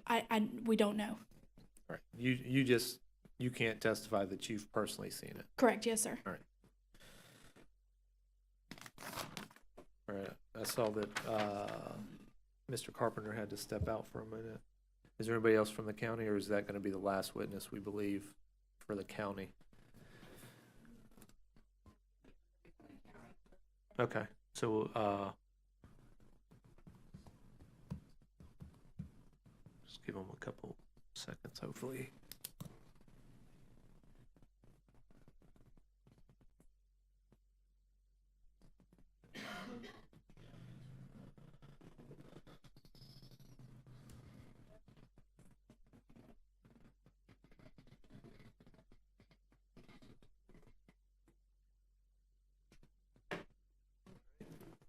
Mr. Carpenter, you're back up. All right, so Mr. Carpenter, you've been sworn in. Ms. Davis, you're gonna ask Mr. Carpenter questions, or how do y'all want to proceed on the county side? Yes, Your Honor. I'm going to ask Mr. Carpenter questions. All right, whenever you're ready. Mr. Carpenter, are you aware of the allegations of this case? I am. You're aware of the post-development order allegations, Yes, I am. and you're familiar with the development order on this particular case? Can you explain the development order as pertaining to Old Florida Fish House and these addresses? The Old Florida Fish House development under different names has existed since the early 1990s. It was a grandfathered business when the county adopted its Land Development Code, or Comprehensive Plan in 1996, and Land Development Code in 1997. Can you, just for 1 second, let me stop you, as far as what is the grandfathered status? They are allowed to continue to do those things that were approved in that development order, and not anything that was not specified in that development order. How far does that expand size-wise? To the actual footprint that existed in that development order. And that would have been only on the locations of 33 and 77 Herons Watchway? I believe that's correct. I'm sorry, so was there anything addressed as far as the outdoor seating opportunities in that development order? That development order is silent on outdoor seating, and there does not appear to be any based on aerial photography that we've reviewed. Are you aware of planning's allowance for any kind of outdoor seating on this site? Yes, I am. During the COVID emergency, every restaurant was allowed to socially distance in accordance with guidance from the federal government through the governor's executive order that was issued related to COVID and the county's executive order related to COVID. Your existing seating was allowed to move outside to accommodate the 6-foot separation distance that was prescribed for public health. So was there additional seating allowed or just transfer of seating from inside to outside during that time period? It was a transfer of seating to accommodate the public emergency. Has that seating been allowed to continue since then? It was allowed to continue without interruption during the period that the county's executive order was in place, and that expired approximately a year ago. Carpenter, you're also aware of the allegations as far as the AstroTurf on this site? I am, and I have personally witnessed that. Can you explain what your concerns are about the AstroTurf? Its development within the Coastal Dune Lake Protection Zone. We initially added it within the first 100 feet. And why do you believe that that coastal dune protection zone applies to this particular property? With regard to the Kotomolo site on the corner, we have a modification of development order that allowed that building to be constructed and specified what activity could occur on that particular parcel.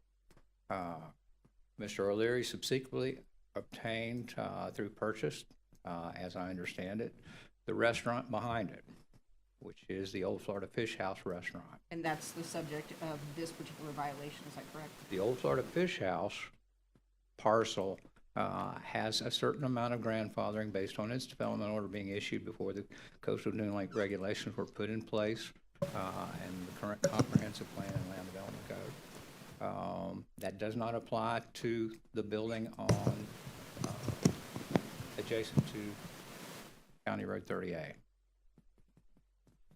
So as far as the AstroTurf on 33 and 77 Herons Watchway, can you provide any more testimony regarding that allowance or not allowance on the site? That it would be a post-permit change not included in their previous development approval. That condition exists, or to the extent that condition exists.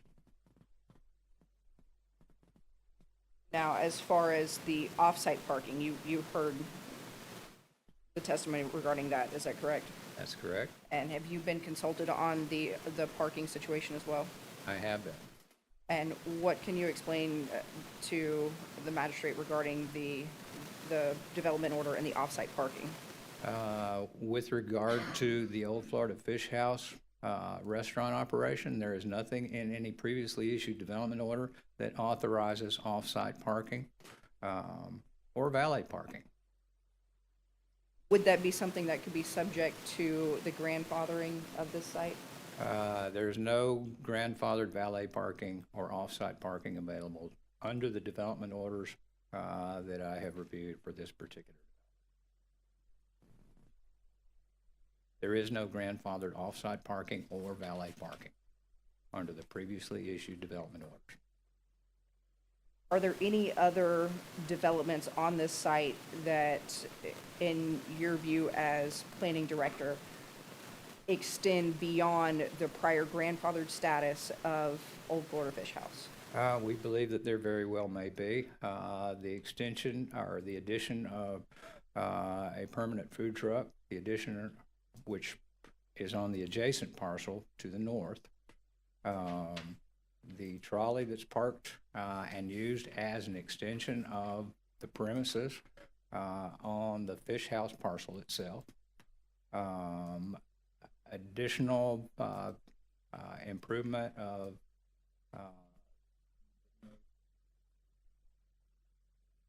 add to impervious surface on that particular site may have occurred to include additional covered walkways, artificial turf. Carpenter, I hear you qualify this as may. Why are you using that particular word in your testimony? Well, because in this particular case, we approached this violation in a very cooperative manner. This was an ongoing operation. And in fact, I have defended Mr. Oleary from the county standpoint in a previous dispute with an adjacent neighbor, the Buddy's Seafood. I'm not sure if the magistrate will recall, but someone working for Buddy's Seafood in the adjacent building constructed a fence in the middle of the parking or driveway and parking lot to restrict access to parking spaces. And there's much code case evidence on record about that particular thing. In this particular case, Mr. Leary's rights were being violated, and I took the position that the other party was the violator, and defended Mr. O'Leary's position because I happened to be the project manager on the development order for that building on the corner of County Road 38. So we've approached this in a manner to try to cooperatively remedy the code violations, allow Mr. O'Leary the opportunity to expand with the appropriate development order. But quite frankly, we haven't gotten the cooperation that I'd hoped we would get. So, in your opinion, at this point, the covered walkways, the trolley, the permanent food truck, all of these are operational improvements? I think they're operational improvements and extensions of the previously grandfathered in Fish House Restaurant. Carpenter, do you have anything to add at this point? And those extensions have been done without the appropriate development order modification. Is there anything else you'd like to add at this point for the magistrate? If we can talk about the development on the corner adjacent to 30A. I think that's going to be a different address. That's the 5221. I appreciate the department probably like to get out of here, but they are separate charges. Happy to separate them. I just wanted to.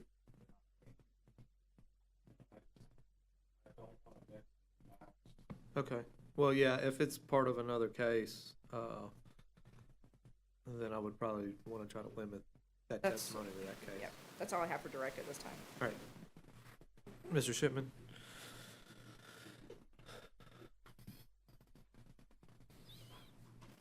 Mr. Carpenter, was there a pre-app meeting on April 9th?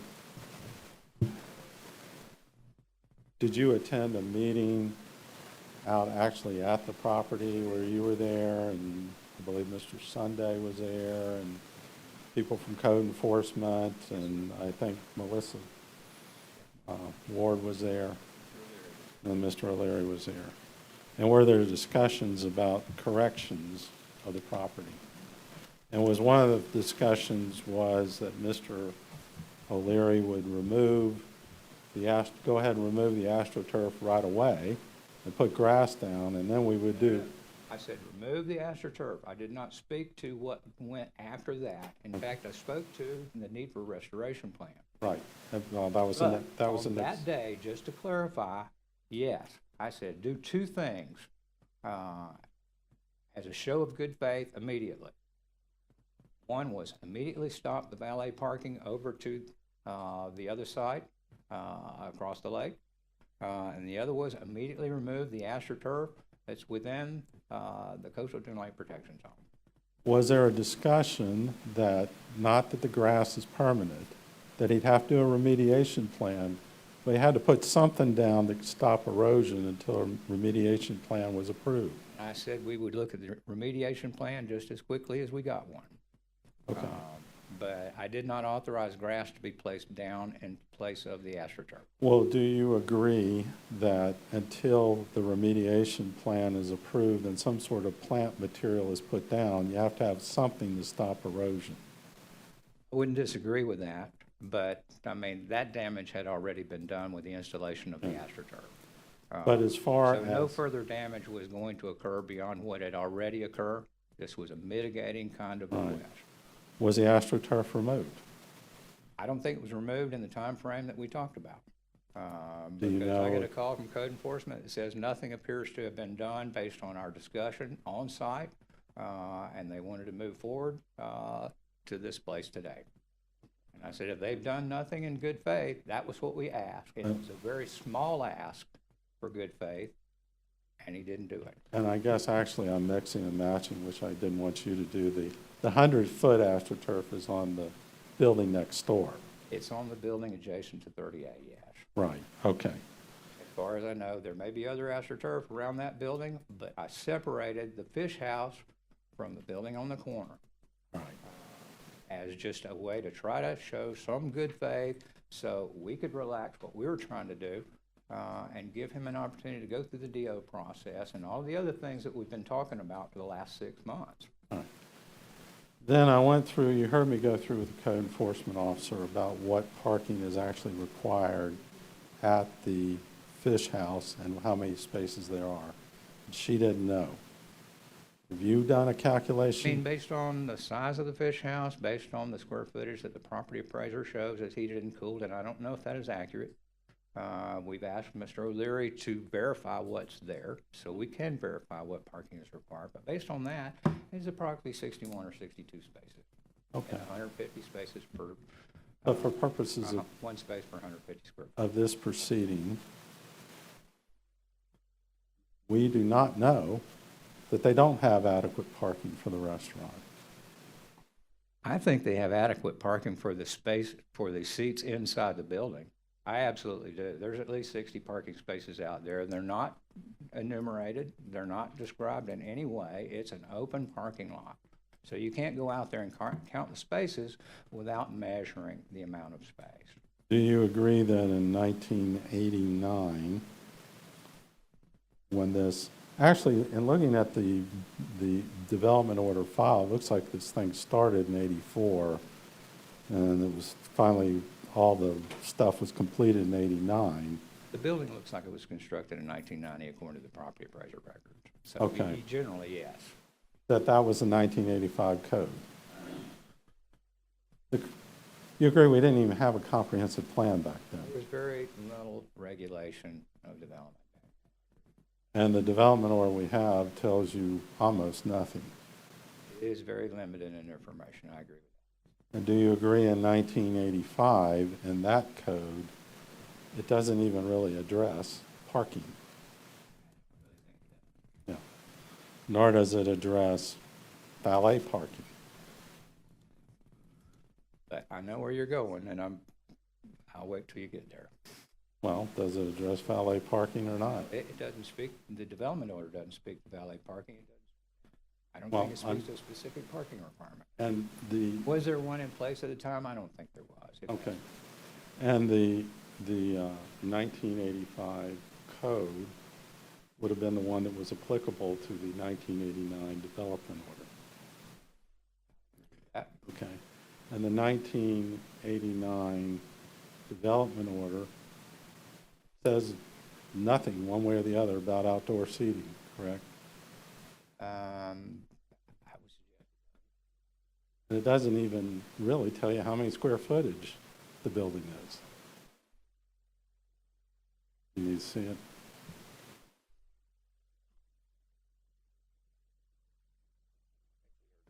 Testimony that it didn't have a square footage amount in there.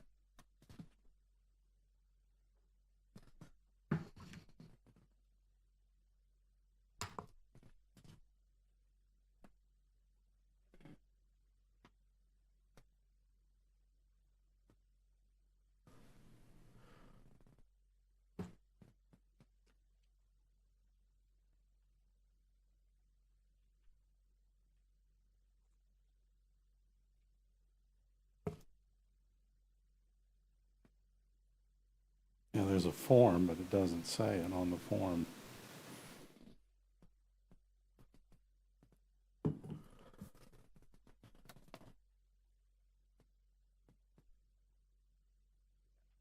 Blank. Okay. Building height of 1. Yeah. Needless to say, things have changed a lot in the last Have. 36 years. Although you and I are actually old enough to remember Yeah. the building. Yeah. And I guess you do remember that long before it was ever the old Florida Fish House, there was a restaurant operating there. I think it was it was Bayou Bill's, and it was a Mexican I restaurant. think we've had a number of different iterations of some kind of restaurant in that building. Right. You agree the 1985 code doesn't address outdoor seating at all?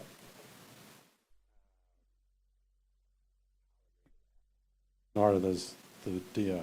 There's also a question about whether or not there's been a significant interruption of the operation that would have destroyed There's been a the conforming use that's interrupted by more than 6 months. Have you found the restaurant closed for more than 6 months since it was built? I haven't. No. I haven't looked, quite Right. frankly. But you do realize today he's being charged, so, and this is the hearing for it, so can't say that it has been interrupted. But in 1996, we adopted a comprehensive plan, November 7th. We subsequently adopted a land development code. There was a 1-year vesting period for anything that existed prior to that that was in conflict with the code that we were adopting. You had a year to come in and basically say, I've got rights that are going to be changed by what you're adopting, and I want a vesting determination. I'm not aware there's a vesting determination on this particular restaurant that would provide anything that the code adopted at the time would not have allowed. And you're not aware that there's not either. There's been no evidence presented that there's vesting determination on this particular restaurant. Right. I have not seen one in the 17 and a half years. Have you searched the old records? I've looked for as much as we have, and I haven't been able to find that. Yeah. Now, you know, a couple of months ago, I was in here and there was a thing about a dirt pit. And then there was a requirement when the 1996 comprehensive plan came in that be grandfathered, you had to register. And we asked about, well, can you tell us that they didn't register? The answer was you couldn't even find the records because records from that long ago. The registration records, we found those. We have those. You didn't have them at the hearing. So did you go back and look at the old records that I think are now stored, out at Public Works somewhere? Records from what? From back in 1996 and 97. There's no evidence of a vesting determination. Did that we've you- been able to find. Did you go look at the old records? I've looked at all the vesting determinations In over the last this- 17 years, in and I don't this recall ca- seeing one for this. In Have this- I gone back in the last few days to do that? No, I haven't. When it was discussed whether or not to charge him with a code violation, did you go look? I didn't look because I didn't think there was one. All right. Based Do you on my know if experience here. code enforcement looked? I don't know if they did. I don't think they did. Okay. So do you agree that if you're charging somebody where you're going to punish them, you have an obligation to go look and prove it? Not you, but them. Assertion. Okay. I think that's all I have. Ms. Davis, any additional questions for Mr. Carpenter? Carpenter, can you explain for us exactly what grandfather would mean in this scenario? Anything that was inconsistent with current rules, that was properly approved previous to that, and had been continuing in good faith since then, would be allowed to continue. If it was properly approved? So if the DO or the development order is silent on something, does that mean approval? No, ma'am, it does not. I have no other questions. All right, Mr. Shipman, anything else on those couple questions? You agree that if there was no requirement to have something approved in 1989, and that's how they operate, that doesn't mean they have to come in after today and say, okay, well, now you've adopted a rule on that, I got to get approval for it. They would be There was a grand- vesting determination period. Right, that you never looked to see if we vested or not. This is not, there was no vesting determination issue. I have seen in 17 and a half years, and Right. You did not look at the records to see if maybe you don't remember, right? I did not need to go back and look, because I do remember. All right. In 17 and a half years, has there been a restaurant there the whole time? I think there has been. All right. Did you ever, as working in the planning department in 17 and a half years, say, well, you know what? I've never seen a vesting order on these guys, and gosh, the whole building is within the coastal dune lake setback zone. Did you ever question that? Yeah, I looked at that. Went back and looked at that development order you showed, and it showed a side setback of 25 feet, which matched the coastal dune lake protection zone at the time. I looked at that. Right, at the time. Doesn't match it currently. True. Right. So we cannot conclusively say whether or not it was ever vested or not. No, the building is vested. The operations that you're describing may not be, because there's no evidence that the development order ever approved valet parking. And your assertion is if it didn't say it, then they get to do it. That's But- not the case. If it said it, they get to do it, and they get to continue to do it, even if it's in violation of today's code. You agree that in 1989, there was no regulation in the then planning code regarding valet parking one way or the other. And there was no valet parking going on back And then. in fact, there wasn't even any parking regulations in 1985 or 89. And therefore, they don't have anything vested How, to continue beyond that. how because- could you have asked to have in a development order when the regulation didn't even exist when it was issued? How could you ask to have a development order? You just told me that the development order doesn't tell you anything about valet parking, so therefore, Sign on it. right, it's silent. And If it it's, said something about it, I'd have to honor that. right, But it it's is silent on, silent, so I don't have to honor that. it's silent because at the time the development order was issued, there were no regulations, even on parking. I'm asking him a very blunt and direct question, and I'd like a yes or no answer. Overruled, go ahead, if you can I answer the disagree question. with the direction you're, So are you saying there was regulations on parking in 1989? I'm saying there was no vested of valet parking off-site. If you had They a, had adequate parking on-site for this restaurant, and I still think they have adequate parking for this restaurant, for the seating inside, based on the fire marshal's seating Right. capacity posted over the door.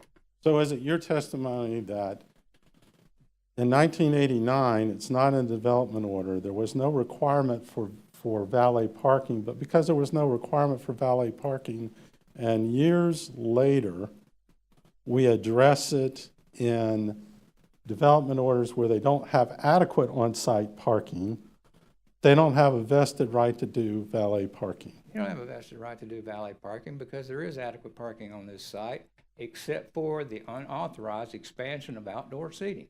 Is there a section of the code that says you can't have valet parking if you have adequate parking on site? There's a section of the code that says you have to get a development order for all development activity, and that valet parking is a development activity, and they don't have one. They have to get one. I'm not saying they can't get one. I'm saying they don't have one, and they are required to have one. Does the development order, the LDC have a section specifically addressing a requirement to get a development order to add valet parking to a restaurant? Is this considered development? Yes. Is it considered an expansion of their development? Yes. Does it require a development order? in Chapter 1 of Land Development Code? Yes, it does. Is there a section of the Land Development Code that identifies the addition of valet parking as a development activity?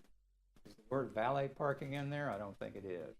Is it a development activity as the planning director? Yes, it is. Is there a section of the code that defines what a development activity is? Is there a section in the glossary that says what development is? Yeah. Okay, and is valet parking included in that definition? I don't think valet parking is enumerated because it doesn't enumerate all possible iterations of development.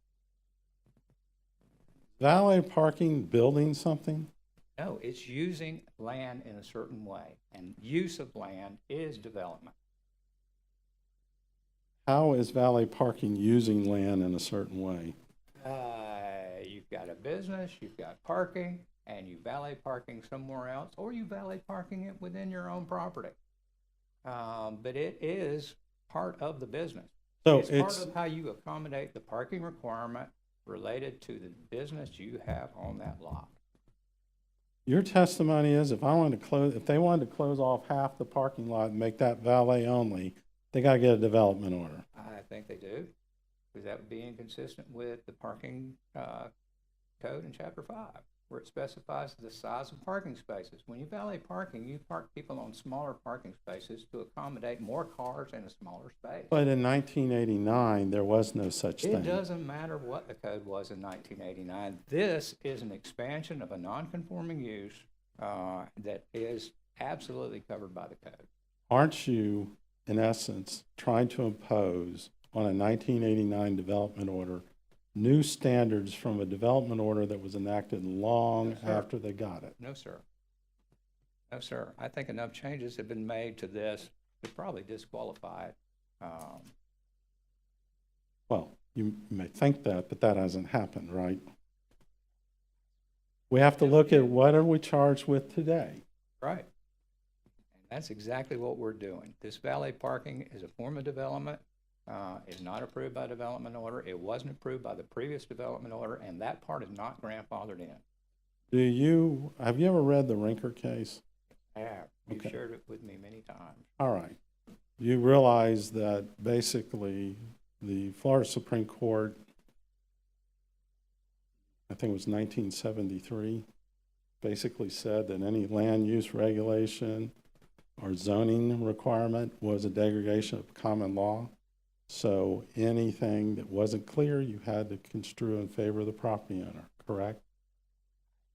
That case said. All right, so if you have a development, order issued in 1989 on a code that does not address parking at all, let alone valet parking, don't you have to construe that to mean that the landowner gets to do it if they want? Absolutely not. I And why disagree with not? that. Why? Because this is an expansion of his use that's required to get a development order. By having valet parking, By having valet parking, yeah, okay? provide to modify your development order.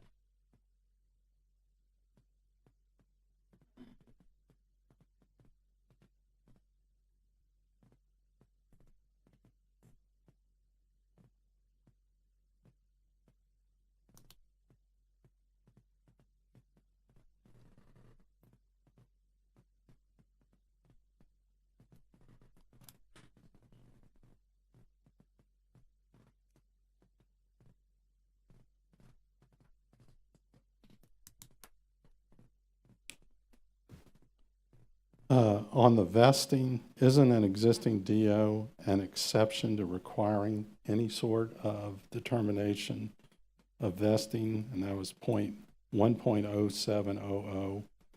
On what that DO specifically allowed. And the DO, because it was issued at a time when we had almost no requirements for anything, they were vested based on what existed in 1985, correct? It was based on what he asked for in 1985, not what he has done since then. All right, well, in that development order, DO, can you tell what they asked for? He asked for a restaurant and Right. adequate parking to serve that particular restaurant. without any, It's not specified in that DO. The Right. DO is glaringly short of details. right, doesn't even specify square footage. I'd agree with that. Doesn't even, I think it says height 1 Yeah, 1 foot, that's, or 1 story. You can't is tell. there so little information in there that it would invalidate the DO? No, I'm telling you that there's so little information for you to now try to claim we're beyond what our DO I authorized. think maybe invalidating the DO may be where we should be going. Really? There's so little information. in Have you there. consulted with your lawyer about your legal theory that you'd have to prove you're- to do that? You're just bringing this up to me now. I just had that thought right now. In fact, prior to 1985, we actually had stuff built with no development orders, right? That's why we had an But exception. that doesn't make all of that legal today. Sure it does. You Not had if it's an- been materially changed. You have an exception. If we got a DO, we're exempt from all these new things, correct? No. Isn't that what you have a vesting DO mean? You have a DO for what you have. Right, which would be what was required in 1985, which What do you think didn't you have? address parking at all. But what parking do you think was approved in 1985? An unlimited palette of parking opportunities? I Apparently, disagree with that. well, apparently Walton County in 1985 just chose they didn't have to do anything. Right?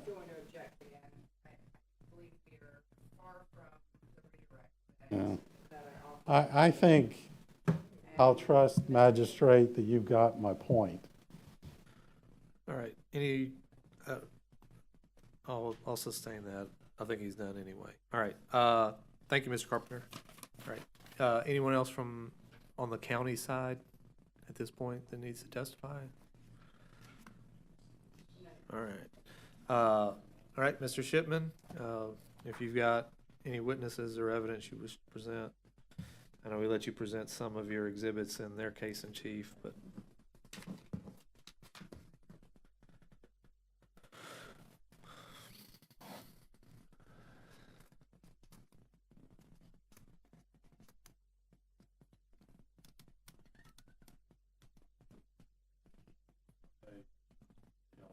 Yeah, they're done.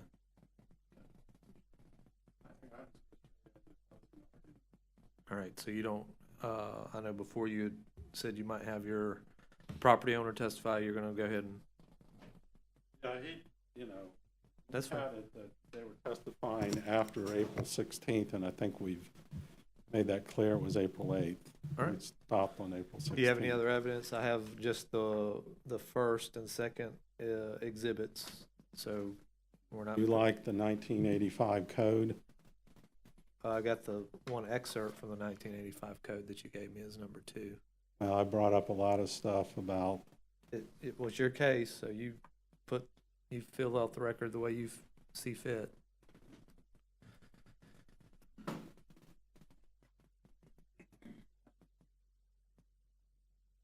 I'll just give you, it's my notebook, but I'll go ahead and give you my copy. And what is this that you're giving? This is the 1985 Land Development Code of Walton County. What existed when this building, this development order was made, in which there is no section on valet parking or outdoor seating or, Is this a public record? Can this be found? yes. Then I can take just kind of like judicial notice of it. I don't necessarily need to take it into evidence. Does the county agree on that? I can just take that as judicial notice. All right. So if we're in closing statements. Hold on. So you're good then on evidence? Then we'll go, I guess at this point, we will allow for county to present any final closing statements. Is there anything, Ms. Davis?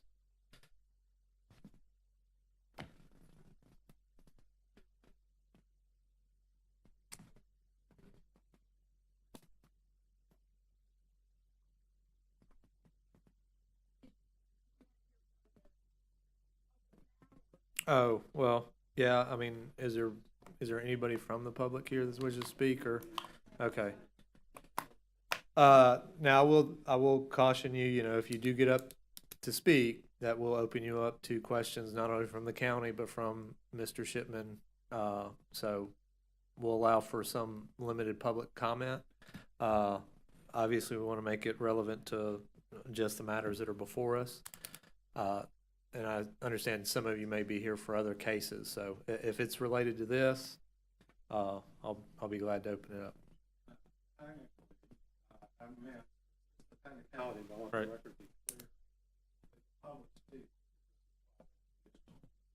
They're speaking as a witness being called by the county. It's not an independent thing. And certainly the county can allow them to speak, render testimony. Their county. That's fine. They'll be subject, as I said earlier, to examination from either party. So who do we have first that wishes to speak?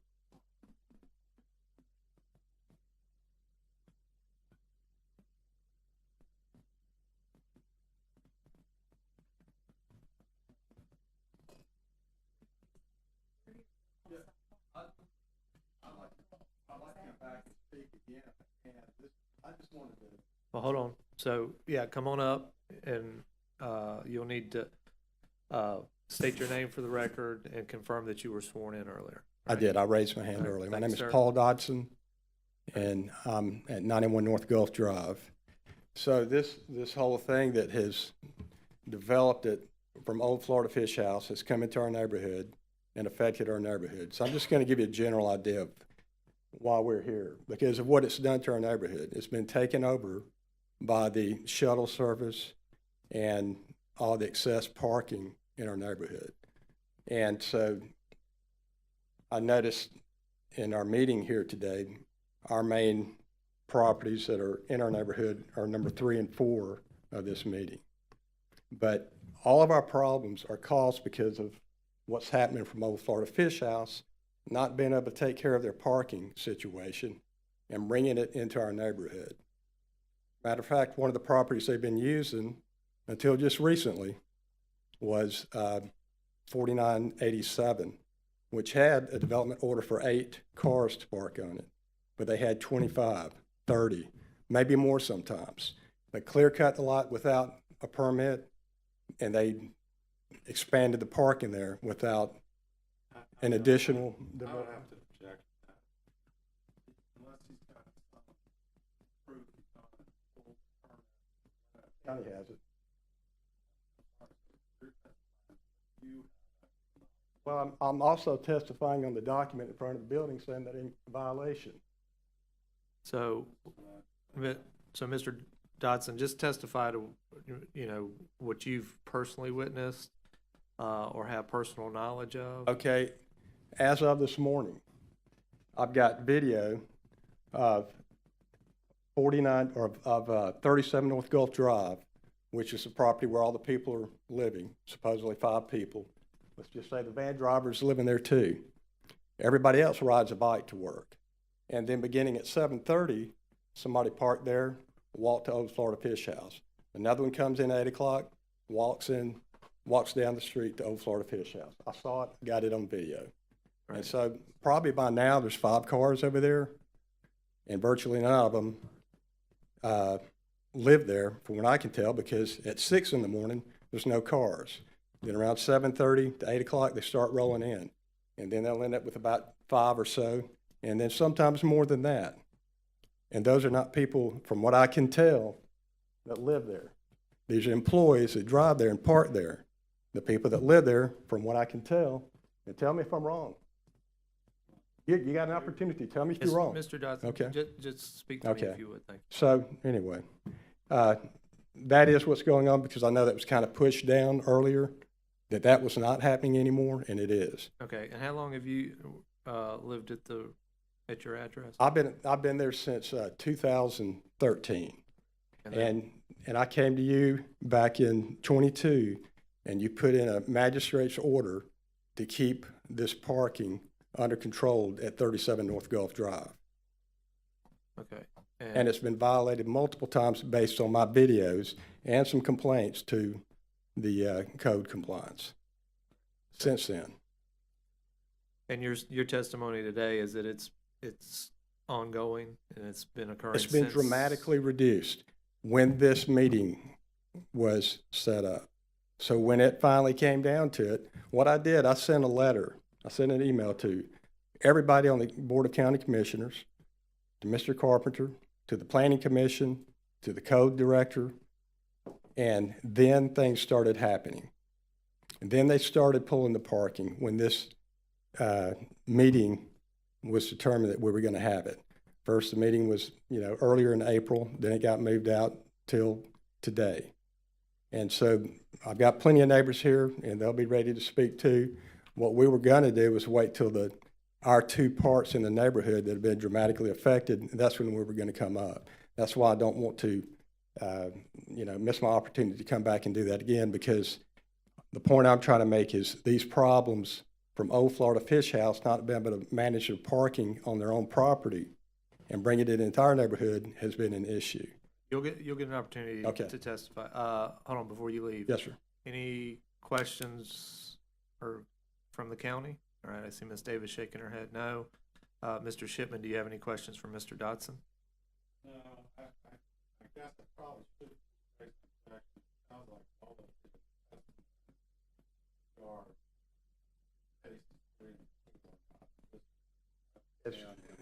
They're all interrelated. Understood. And I think there has been, I'll take Mr. Dodson's testimony because there has been some overlap and questions and video Right. presented from, sounds like the neighborhood that goes over to Old Florida Fish House and it goes towards the parking and the valet parking that we've had much discussion about. So, And I've got right. all the video you need to back up my claims. All right, well, if you want to get all that in, you'll need to give it to the county, Okay. or you should give Yeah, it to and the we have. county. They've got a lot of Okay. it. All right, Thank thank you, sir. Anyone else? I want to make clear all of the other violation cases that are going to be presented today, none of them have off-site parking as an issue. It's only in this particular one because all of the off-site parking is related to the Old Florida Fish House as the beneficiary of that parking. So the other locations that are listed on here, those are not specifically Old Florida Fish House. Well, what you're saying is those deal with other code issues that aren't specifically related to off-site parking, because the off-site parking that's occurring, the activity and the beneficiary of that is Old Florida Fish House, is the county's position. All right. So, understanding that, I think I understood that based on what's been presented today.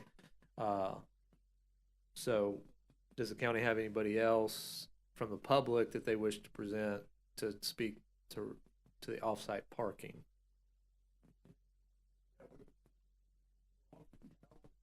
All right, hold on.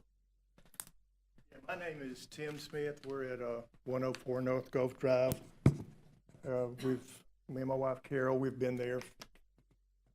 We actually her family had a place there in the mid-'80s, 116 North Gulf Drive, and we've been there ever since. And since it was a oyster shell road, and I know the off-site parking thing is something that hopefully it's been resolved. Don't know if it's been resolved. With the history of the way things have happened around there, we're not sure, and we do appreciate so much what all the code compliance force and what Mr. Carpenter and his team have done to eliminate, at least since the 16th, the problem we have there. But what I would like to reiterate is the danger to the public for what has gone on there. Shuttle picking up people in the middle of the road. Children can't ride bicycles. Older people like myself can't get out certain times of the day and walk, or we couldn't. And what I'm asking is that these properties, and I'm sure they're valuable properties, they sit right on 30A. When a rezoning is asked for, and what I'm asking the compliance people to do is stay on guard because this has been resolved, hopefully, but please do not let this happen again in our neighborhood.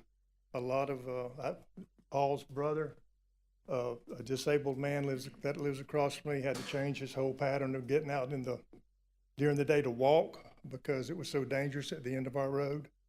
Most everybody that lives on the road has almost had collisions with this van moving in and out, or even running over employees of the fish house. So that are not paying attention, walking out into the road to get on this van. So please, as things move forward, and I'm sure there's gonna be some rezoning things come up in different meetings, I just ask the code compliant force to stay on your guard and just keep North Gulf Drive safe. That's all I have to say. Hold on. Any questions for Mr. Smith? All right.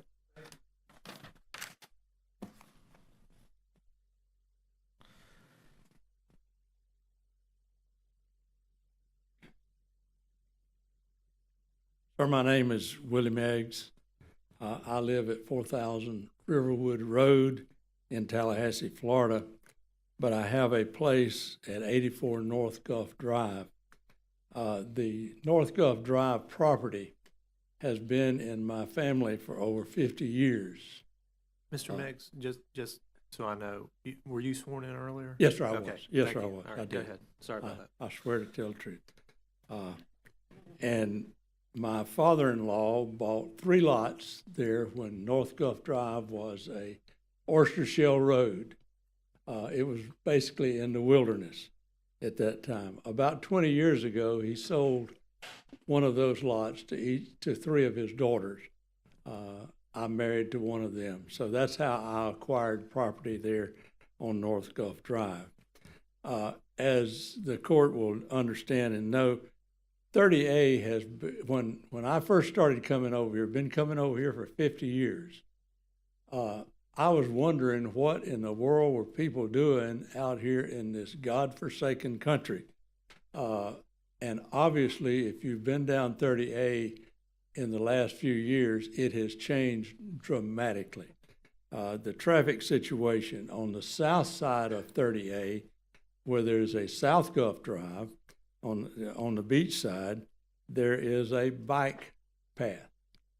Many times we go across 30A either walking in a golf cart or carrying people down to the beach where there's a public access. It is very difficult to navigate that part of the road. So when you cross 30A from North Gulf to South Gulf, you have to watch out for pedestrian traffic. There are people walking. You have to watch out for golf carts on 30A. They're out there all the time. There are people riding bicycles, sometimes in mass groups. There are sometimes joggers going up and down the street. And we, just to cross over it, if you're coming off 30A to turn north on North Gulf Drive, you have to be very careful, or had to be very careful. This has changed dramatically since they've stopped parking there. So there is a constant stream of traffic on 30A. So add to that what we were experiencing for the last couple of years when you turn, either trying to cross it or turning off of 30A onto North Gulf, add a shuttle van, and then they added a shuttle bus, and there is a constant turning around. So when you look for pedestrians, bikes, joggers, golf carts, regular traffic, now shuttle bus, van bus, cars backing in and out of this off-site parking, it is a dangerous situation for all of us. And now, what we do, and we do appreciate the fact that I came over last week. I drove over from Tallahassee this morning just to be here at this meeting. And as soon as it's over, I'm going to drive back. But, you know, when I came over last week and spent a couple of days working at our place, it was amazing the difference when there were not cars parked all on the side of the road and a shuttle van. So the concern that we have is if this court does not permanently enjoin, say, do whatever you do, them from that off-site parking, it is not the residents of North Gulf Drive's responsibility to provide food and parking for people across the other side of Eastern Lake. And so I would ask you to find them in violation for what they have done and have been doing for the last 3 to 4 years. It's a situation that is extremely dangerous and will cause us a tremendous amount of problem. I'm surprised that no one has been hurt or killed. Fortunately, most of the time, the traffic is almost at a standstill anyway, because you can't go too fast. So some of them just have to be run over, and hopefully no one would be seriously injured. But I thank you for your time, and I thank you for hearing us. And I'd ask that you just do whatever it is. I don't know anything about the code over here and what it can and can't do, but this just does not need to exist there on that road. We walk to the beach sometimes, and sometimes I carry a floater thing in my truck down to the beach, drop people off and come back. So we're constantly crossing 30A off North Gulf onto South Gulf. So thank you for your time, and I would be willing to be cross-examined by Mr. Shipman if he wants to. Well, let's ask him, Mr. Shipman. Yeah, I was That's thinking. all right. I recognized that name before. Thank you, Mr. Meggs, for coming over.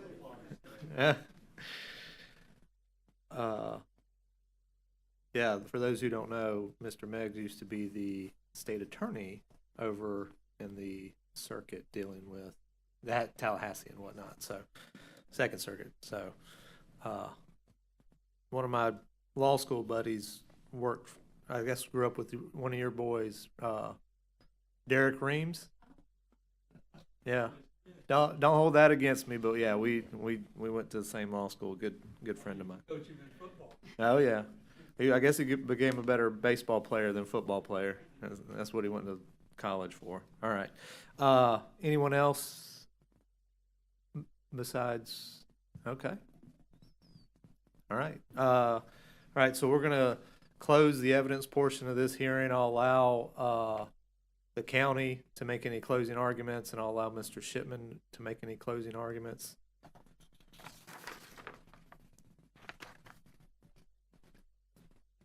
So, at this point, what we're looking at is a few violations for the post-development order and permit changes.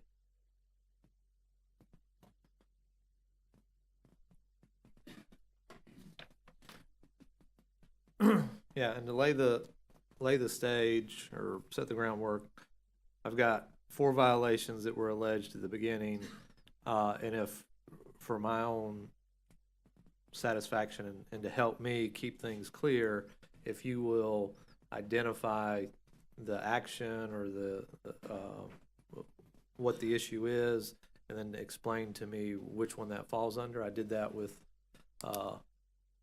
Officer King, when we were going through the photographs. So I'm just trying to keep things like, I understand AstroTurf, that's a post-development change order, but is it or is it not within the coastal dune lake protection zone? If it is, then let me know that as well. Right. All right? So what I've got down is I may have it separated a little bit differently. So I've got the outdoor seating as a post-permit change and coastal dune lake issue. The AstroTurf as a post-permit change and coastal dune lake issue. I separated, but I guess it's the same, the off-site parking and the valet parking. So I had those listed as 2 separate things, but basically it's the same thing as far as a DO change and off-site parking problem.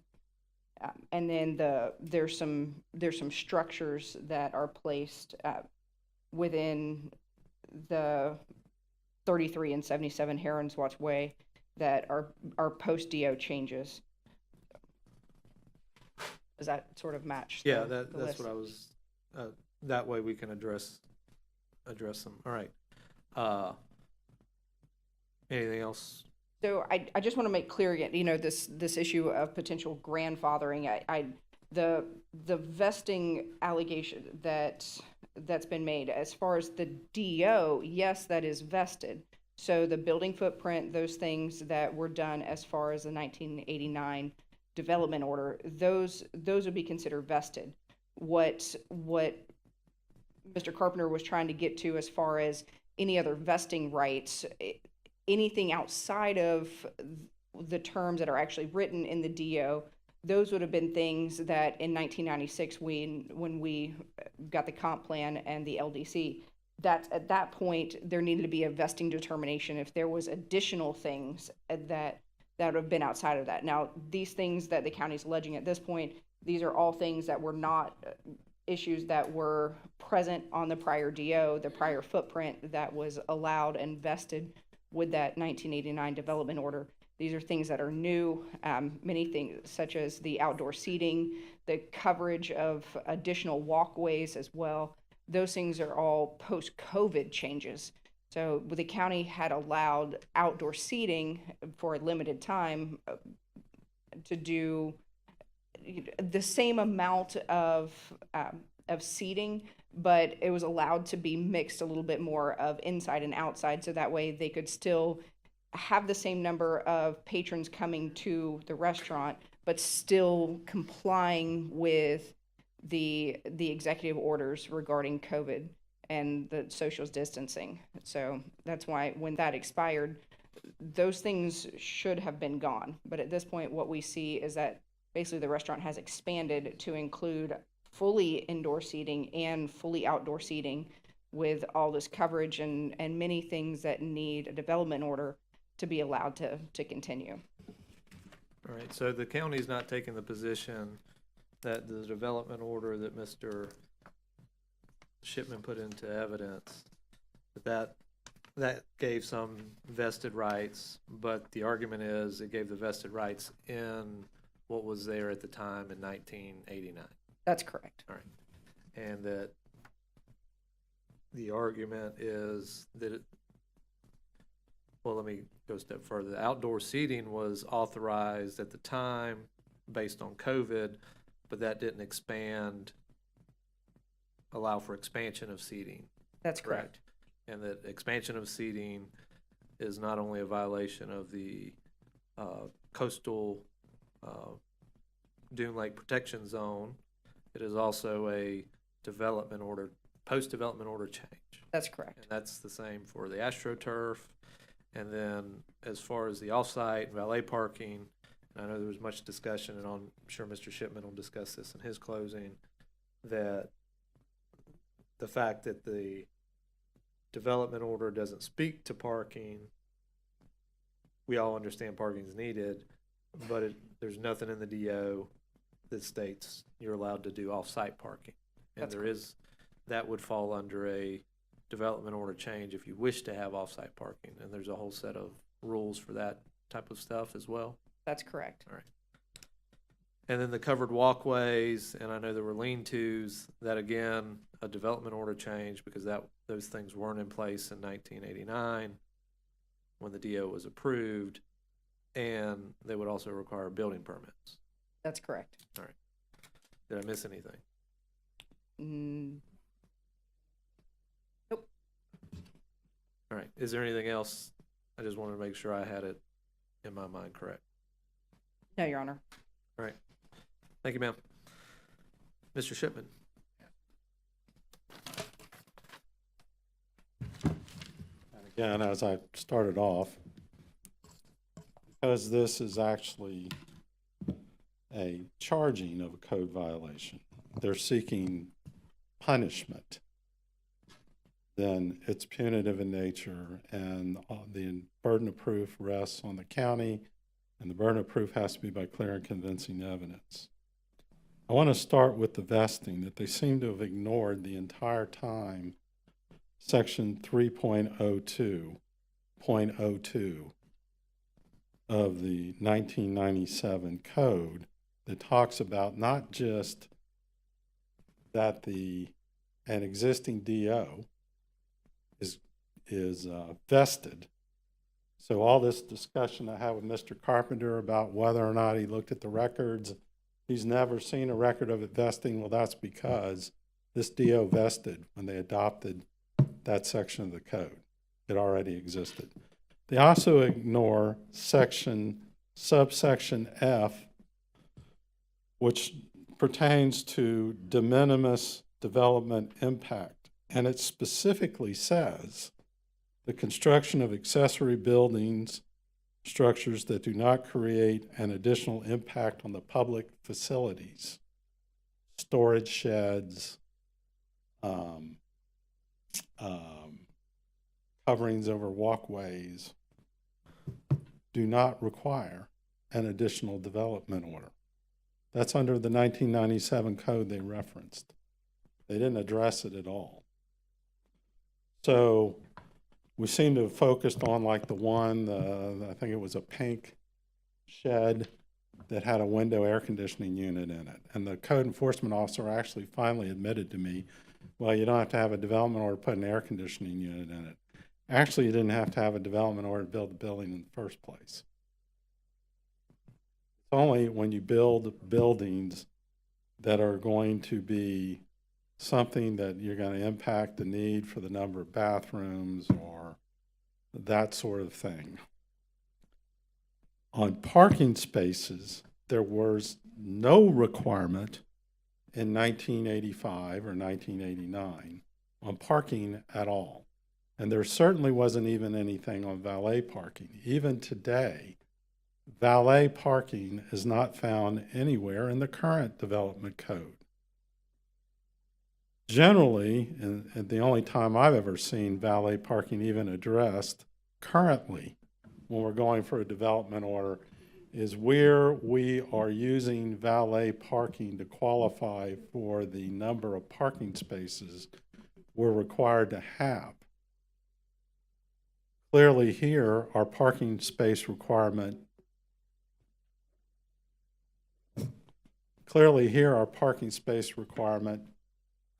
they have zero evidence that we don't meet it, and that's probably because in 1989 there was no parking requirement. They couldn't answer the questions on, well, how many spaces is it their position that we have to have? They don't know. They claim it was up to us to show, which is entirely contradictory to the evidentiary standard. I asked them, well, how many do we have? They don't know. They made no attempt to do it. I want to emphasize right now, we're talking about Old Florida Fish House, not the coffee shop next door. All of the photos of the AstroTurf, with the exception of one little corner and one photo, were of the property next door, not this property. And this property, the Dune Lake setback is 25 feet, and that did vest as far as what we have. So there is no issue there. They could not identify a single section of the code, either in 1985 or even currently, that talked about outdoor seating, and we're not charged with some sort of code violation on expanding outdoor seating. It was simply this catch-all of claiming it was post-permit changes, 1.13.06. And we had a little bit of discussion about the Rinker case. You can't say, oh, well, that's development because I'm the planning director and I say it is. What the Rinker case said, if it's not clear, if it's ambiguous in any way, it's construed in favor of the property owner. Because remember, until 1985, when we adopted the very minimal planning code we had in this county, a property owner was free to do whatever they wanted with their property. We had no regulations. I've had many county commission meetings where I'm there and people talk about, oh, it was the Wild West and we want to correct the abuses that were done. They weren't abuses. You can't, because there wasn't any requirement. On the Old Florida Fish House property, there is no requirement about outdoor seating. There is no requirement about valet parking. And it's clear that they're exempt from being required development orders to add covered walkways or sheds. Oh, and then the last thing on this trolley, bus, whatever it is, it's a registered vehicle, which, by the way, code did nothing. They didn't go over next door and inquire at the tax collector's office, hey, is this a registered vehicle? And all we have is some innuendos. Well, I've seen people in there at night with the lights on. It's just a vehicle that he owns parked on the property. Thank you. All right. So what I have before me are several things, and I'll try to go through them as best I can, as clearly as I can for the record. So regarding the outdoor seating, we'll take that first. So the testimony I heard today was outdoor seating was allowed during COVID, and then that I guess that privilege was later taken away after the COVID, I guess, emergency had passed, and that was done in 2024. I see, based on the testimony and evidence by Officer King and the photographs, I do see outdoor seating, and I do see that the development order for the property has no mention of outdoor seating. I do disagree with Mr. Shipman that if something's silent, therefore you're allowed to do it, regardless of whether or not it's mentioned. So I do find that there was a violation of a post-permit change. I do not find, well, I do find also that there was a coastal dune lake protection zone violation. So on the outdoor seating, I do find by the evidence and testimony presented, clear and convincing evidence that there were violations of that. Based on those same reasoning, even though it was somewhat confusing, based on the county's evidence as to, because I agree, that's why I'd asked the question, how much of the photograph that showed the AstroTurf, and it seems the majority of it is on another property that is not either of the properties that we're dealing with currently. But I do find that there was enough testimony and evidence to present an admission that I believe the AstroTurf in that area. So what I'm going to find as far as the AstroTurf goes is my understanding that AstroTurf has been removed. Is that correct? Or we don't know? On Old Florida Fish House.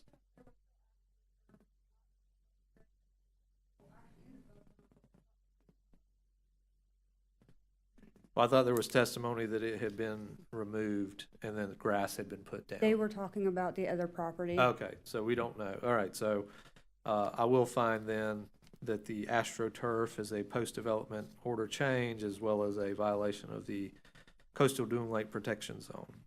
I have a clarification then. Are we talking about 25 feet or are we talking 100 feet?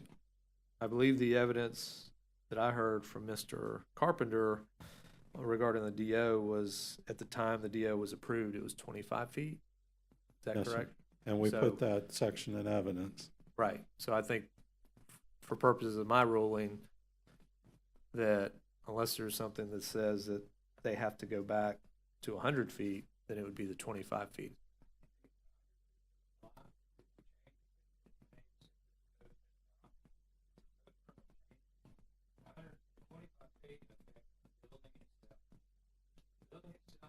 Oh, so the county's argument is that the building would be allowed at the 25-foot, but anything outside of the building would have been 100. Okay. Well, you would have to look at then 302.02 EF. Is that in the current code, or is this the That 19? that was the 1997 code that Mr. Carpenter wanted to reference about whether or not it was vested. And that's what refers to a de minimis additions. So, Your if- argument, that would be a de minimis addition? right, unless it's something that actually impacts the, quote, public facilities under section F, it's de minimis. All right. I think it's pretty clear from the testimony that we received from Mr. Dodson and Mr. Meggs, this additional opportunity for the public to occupy with the AstroTurf and things, the additional cars, people, all of that would reflect that it is a strain on public facilities at this point. There was no evidence that AstroTurf behind the old Florida Fish House somehow impacted any public facilities. The parking is an entirely different issue. I agree with Mr. Shipman. What I will say is, I will find that the AstroTurf is a post-development order change, and that there is because that's an addition outside of the building, that it does also violate the coastal dune lake protection zone.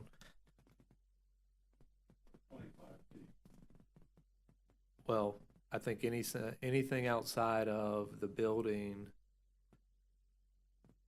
that would be an addition would have to comply with current zoning codes, because if it wasn't originally part of the original DO, I think if it's part of the original DO and you had some sort of seating or some sort of structure, then I agree, 25 feet would be grandfathered in and protected.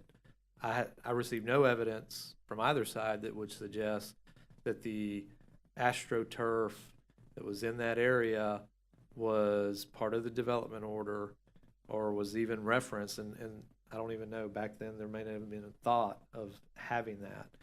But I do find that it is a post-development order change, as well as the coastal dune lake protection zone violation, because it's outside of the structure that was permitted under the development order. So, and as Mr. Shipman knows, there will be an opportunity, and I will put it on the record as to a chance to maybe remedy some of these issues. The structures, as far as the covered walkways, the lean-to, I'll just reference it as the Peach building. The evidence related to the Peach building, I will not find a violation on. There was testimony and evidence that it should be unair conditioned, but there was also conflicting testimony that you didn't need a development order to put a air conditioning unit in the window of that. So I will not find a violation on that. However, the covered walkways, the gazebo, those structures that were shown that have been added that go outside of the previously approved development order, those will be violations under the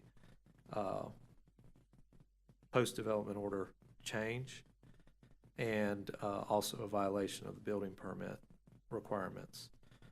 The last one, which I think is the one that at least some of the public and we had much discussion about, I consider the off-site / valet parking to be somewhat intertwined. I don't have anything to show that valet parking as a use, as a, I think the testimony.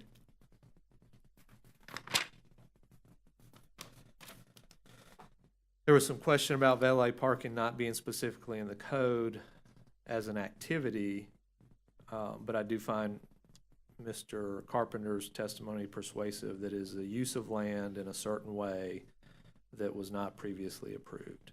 And there are certain ways you can use land. That's why we have zoning laws, and that's why certain land's zoned a certain way, so you can use that land a certain way. So as it relates to the off-site or valet parking, I will find a violation on that for development order change, post-development order change as well. There's nothing presented in the DO or in the testimony that was received today that suggested that off-site parking or valet parking was an allowable use at the time for the property. I find that based on the testimony and the evidence presented, it was more likely than not, in my opinion, the clear and convincing evidence would have been that, or is, that there's ample parking on site not to allow for additional off-site or valet parking. I believe I've covered all of the categories. Did I miss any? Okay. With that being said, I think that these have been ongoing issues. What is the county's recommendation on an opportunity for the property owner to either bring the property into compliance or to remedy or mitigate these violations? Due to the length of time that these violations have been going on and the fact that we have let this happen or tried to give him extra time to bring the properties into compliance and actually state at the very beginning, it would show good faith if he would just at least stop the off-site parking to relieve the residents in the neighborhood. And that did not stop until around April 16th. So staff is recommending 90 days to come to compliance or $1,000 a day thereafter. And then there is a administration fee. Just 1 second.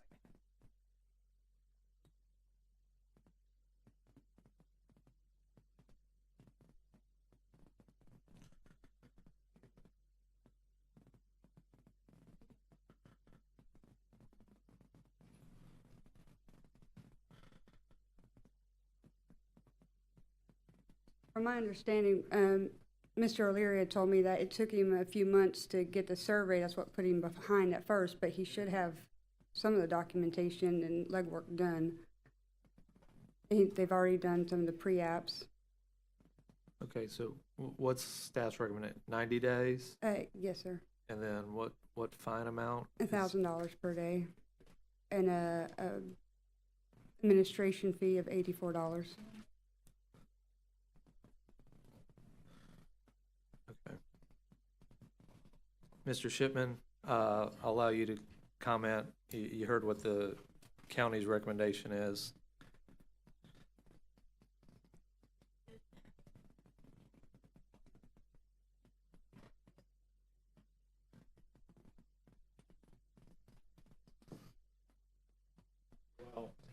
I think the 90 days, assuming there's a caveat, because one of the problems we've had, like, for example, which is coming up in the next one on the building permit where the contractor had some kind of serious accident, then he didn't close it out. We can't get the permits while there's an open code case on it. So we would want cooperation.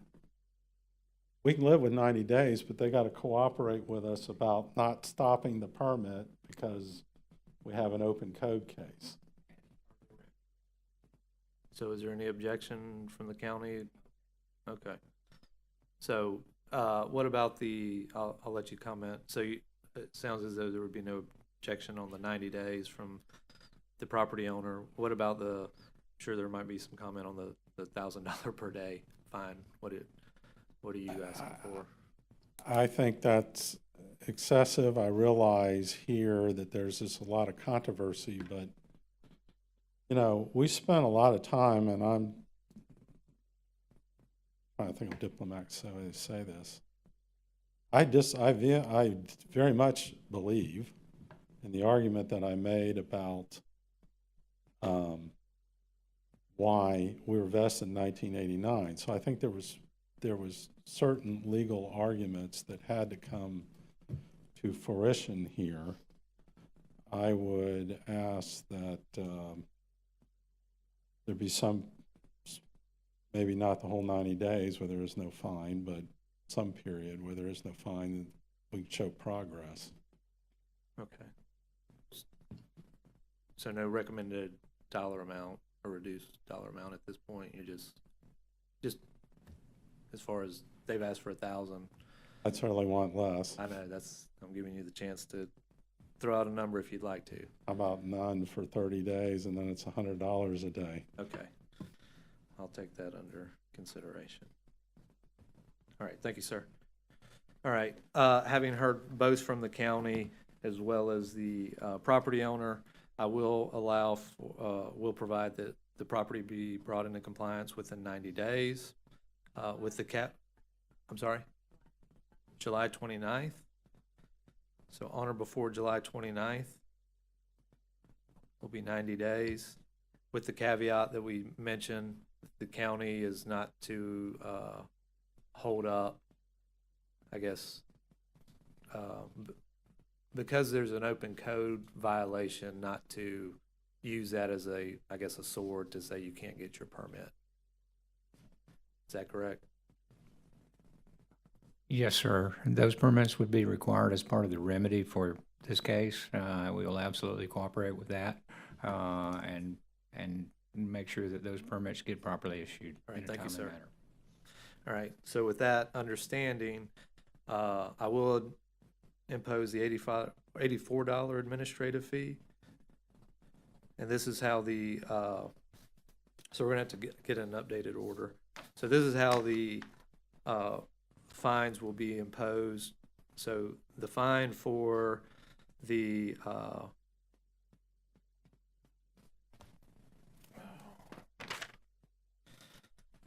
outdoor seating, if not brought into compliance on or before July 29th, we'll have a $250 per day fine. Same thing for the AstroTurf, $250 fine if not brought into compliance. The covered walkways and other structures that were built without a permit, those things, again, 90 days to be brought into compliance. Not brought into compliance within that period of time, $100 per day. And last but not least, the off-site parking, valet parking, that will also have 90 days to be brought into compliance. If it's not brought into compliance on or before July 29th, there will be a $500 per day fine. So do we understand how the fines will work based on the, all right? All right. I'll need to get and actually, Mr. Magistrate, can I have a clarification? hold on 1 second. I misstated so instead of for the parking at least, that'll need to be brought in compliance within 30 days, and then the fines will start. I had it wrote down wrong. All right, so. Could I ask a question? Why would we give them 30 days to bring the off-site parking into compliance when we need that to happen already? And they're asserting it's happened already. There's been testimony that it hasn't happened already, but that's something we need in compliance like today. Okay, well, what is your comments on that, Mr. Shipman? Do we know if it's been brought into compliance? It's our position that we are in compliance today. Okay, So we don't care about the 30 days. okay, so then we'll say compliance will need to be immediate, and then if it's not in compliance today, then it will be $500 per day. Now, that would require another hearing to show that the property's not been brought into compliance. Actually, you can bring, I guess, an affidavit. We'll just put April 30th on the.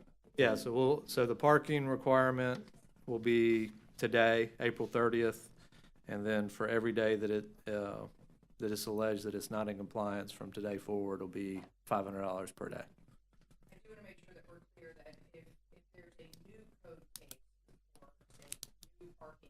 That would be a repeat violation and could be expedited.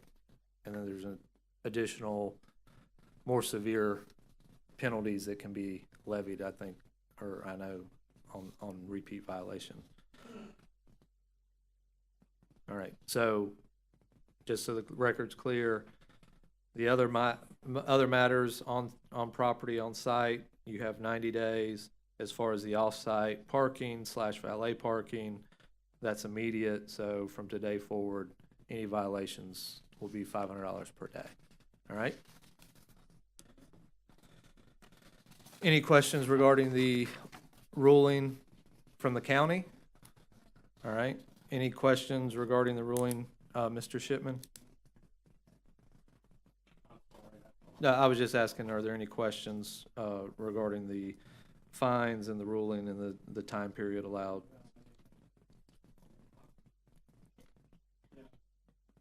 He's asked a question which we may need clarification.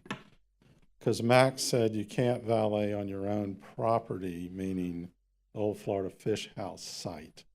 And you said no valet. We view off-site versus valet on-site differently. Are you ordering no valet on the actual Old Florida Fish site property? In other words, somebody parks the car for them? Well, my biggest concern was the off-site parking that Mr. Meggs and I believe it was Mr. Dodson. Yeah, I think the whole. So that's the one I wanted to address. Right. Because of those issues.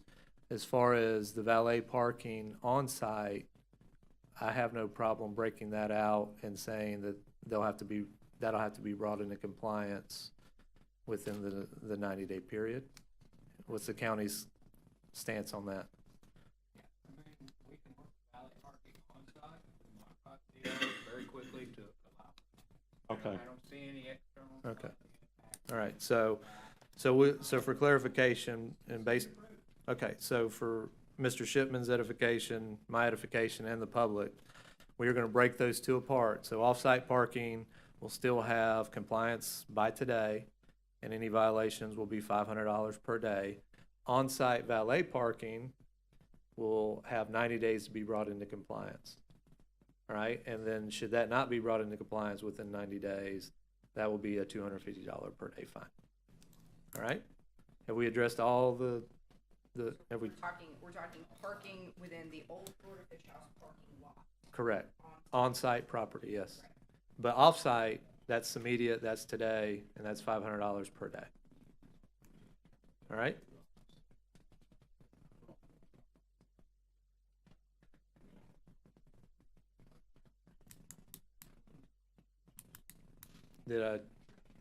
Trying to tie up all the loose ends, so if I left any.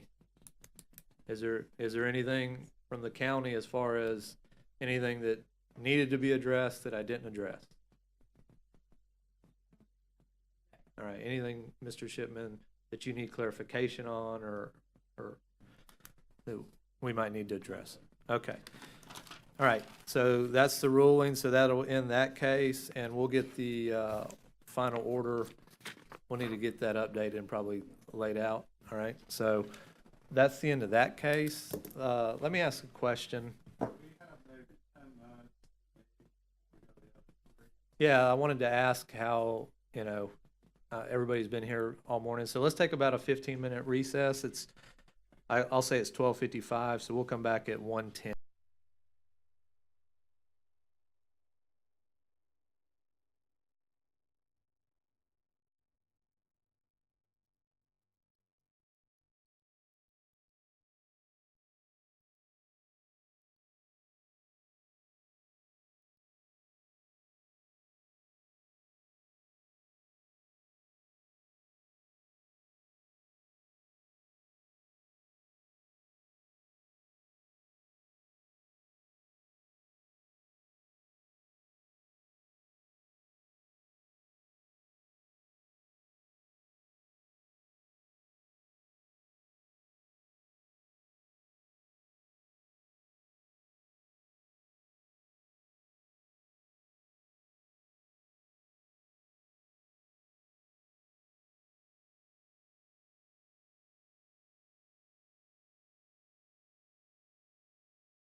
Well, I think we've got it all resolved for you. Okay, well, is I that gonna resolve? Oh, Mr. Galloway's walking away. All right, let's see. All right, what do we got to report? Okay, on case number 2, That's CE 25-01303. we refer to it as the coffee shop property. We've agreed he's going to remove the outdoor seating within 10 days. He's going to remove the AstroTurf. He'll remove it within, was it 30? 30 days.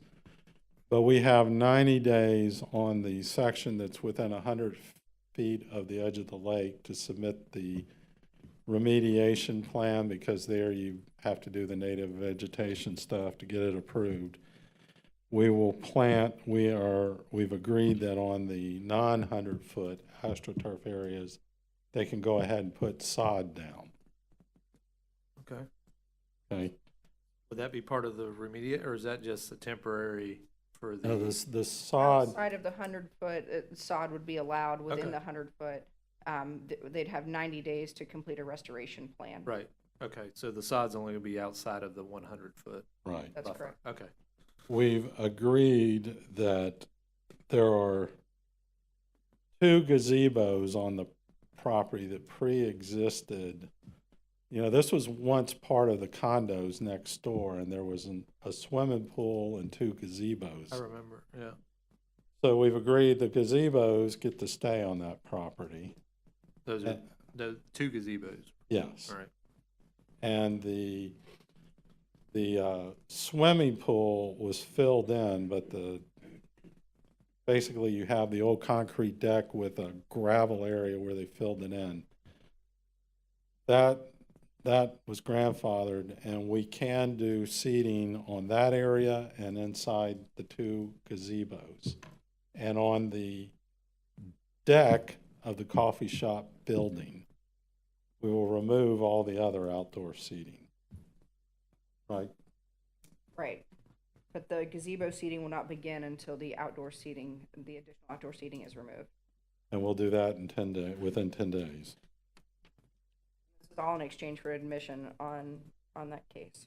Okay, so, Mr. Shipman, on behalf of your client, Kotomolo Holdings Number 4 LLC, you will admit the violations as presented and based on Well, the stipulation, or? We didn't really, I don't know, we went through the violations, but to the extent the violations are limited to the outdoor seating and the AstroTurf on that property.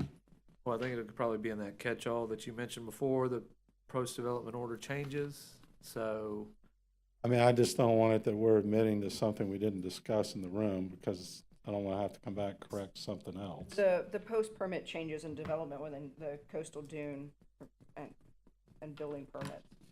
Those 3, and then anything on the right-of-way agreement, would. Yeah, we're not moving forward with the right-of-way issue at this point. All right, so that one will be, well, I don't know, it's been withdrawn based on what the county's representing. So the only violations that Kotomolo Holdings 4 LLC would be agreeing to in order to get this agreed judgment as outlined would be the post-development order, post-permit changes. Which are the AstroTurf and the outdoor seating. Right. The outdoor seating as well as AstroTurf would also fall under the coastal dune lake protection zone. Right. All right, so those would also be in violation of that. And then the building permit, what needed a building permit? Modeling is my understanding.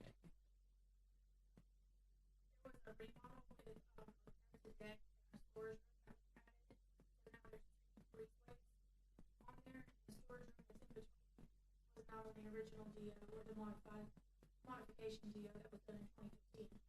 That room was added in 2023, and the permit was pulled, but it was never inspected or anything, so it's expired. All right, we'll agree to, this was the one I was talking about where the contractor apparently had some kind of, Oh, you said he got hurt, like had some. yeah, he was bad like in the hospital, he had to have a steel plate put in his head. Ouch, okay. And so he never got the final, Never closed out the permit. All right. right, and now we can't.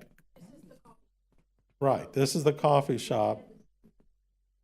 And we can't have the final inspection now without getting a new building permit, and we can't get a new building permit without going through planning, and planning won't let us do it while there's an open code complaint. So this is the whole thing of, if we want to put in there, 90 days Yeah. to remedy this. Okay. right, Okay. So that one will be a 90-day, and that's for the addition. right, The room. All right, so that one will be a 90-day. That'll need to be part of the order. 90 days or $250 fine, I think is what was in line with the Yeah. first case. right. So, That would be $250 on all these, if not in compliance. AstroTurf, outdoor seating, remediation plan. Is that your understanding, Mr. Shipman? Yes.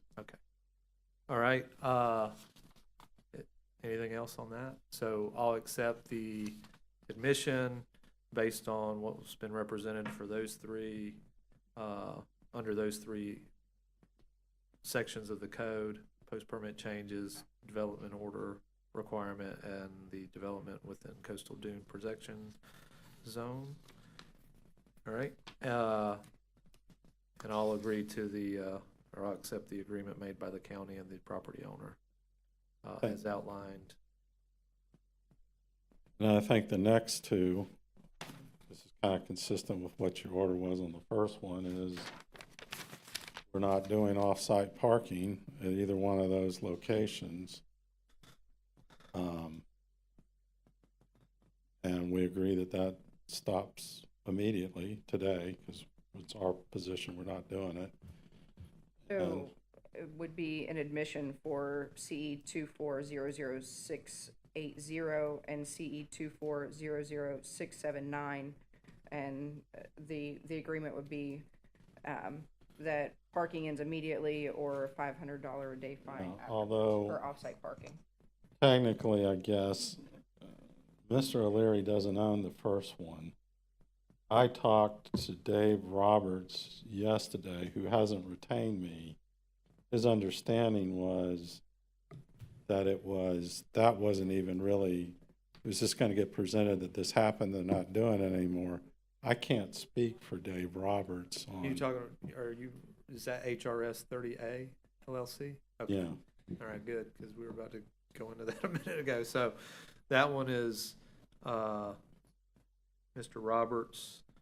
So you haven't been retained by him, so you don't want to make any representations on his behalf? yeah, I don't wanna be stipulating to things, but the off-site parking was being done by Mr. O'Leary Oh, on Who's- that property. on that property, and he's not. Well then, so you're only gonna make the admission for F.R.E. Investments, Keith O'Leary, on the last case, 240679. Then we'll have to have some presentation by the county on the third one. I think would be appropriate, since Mr. Shipman's not in a position to stipulate on behalf of that property. Yeah, I mean, all I can do is have a stipulation, Mr. O'Leary won't, or any his Right, entities. understood. And I can't really stipulate to the amount of fine or anything else. No, I get it.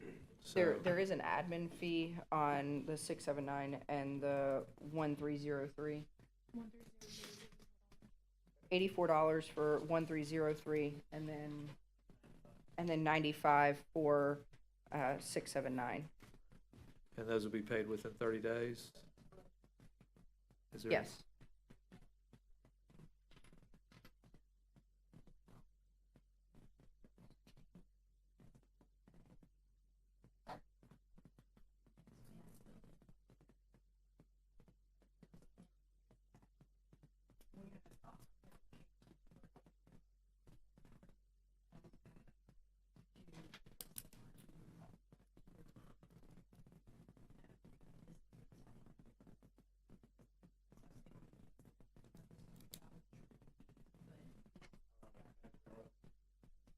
Apparently there's already.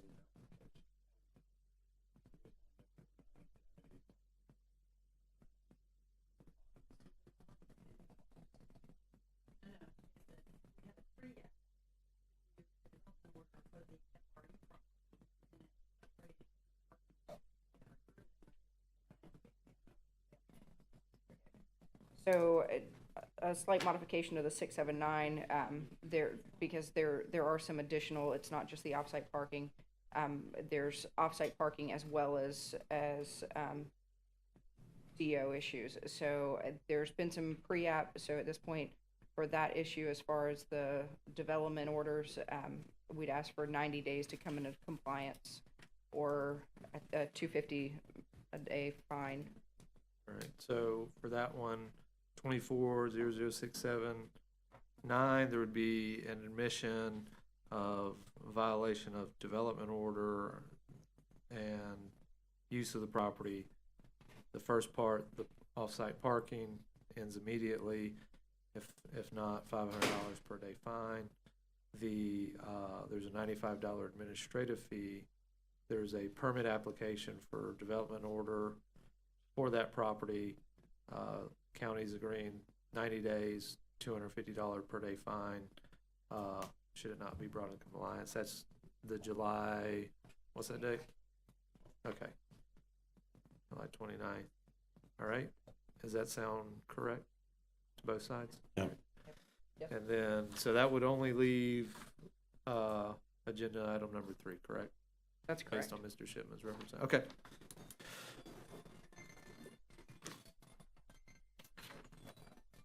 All right, Mr. Galloway, are you ready to present on?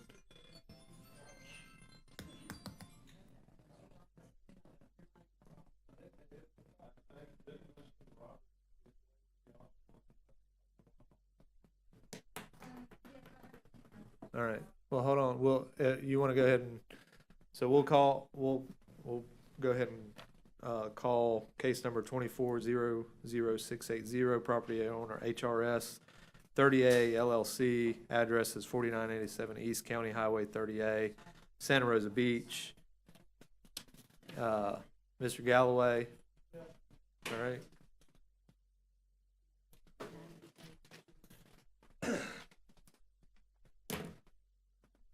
Whenever you're ready, sir.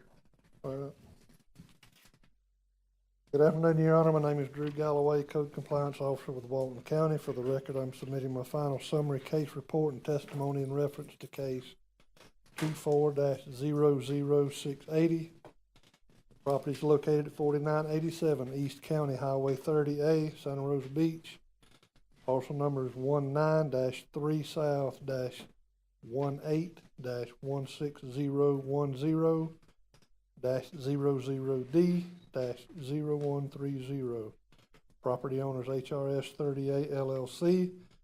Properties in an unincorporated area of Walton County and subject to the provisions of Chapter 7 of the Land Development Code. Violation cited was 1.13.00A development approvals. The complaint date was originally 7/11/2024, and the initial inspection was conducted on 7/15/2024. The case was originally assigned to Officer Cronin on 7/15/2024, reassigned to myself, Officer Galloway, on 2/20/2025. There had been a hold placed on the case by the planning department for the property owner to resolve the issues, which never happened. Met with a representative of HRS 30A LLC, David Roberts, on 4/7/2025 to discuss the violations present on the property. As of 4/23/2025, the property has been brought into compliance, but held in violation until this magistrate hearing. It is the request of the county that the property be found in violation, but that the violations have now been resolved.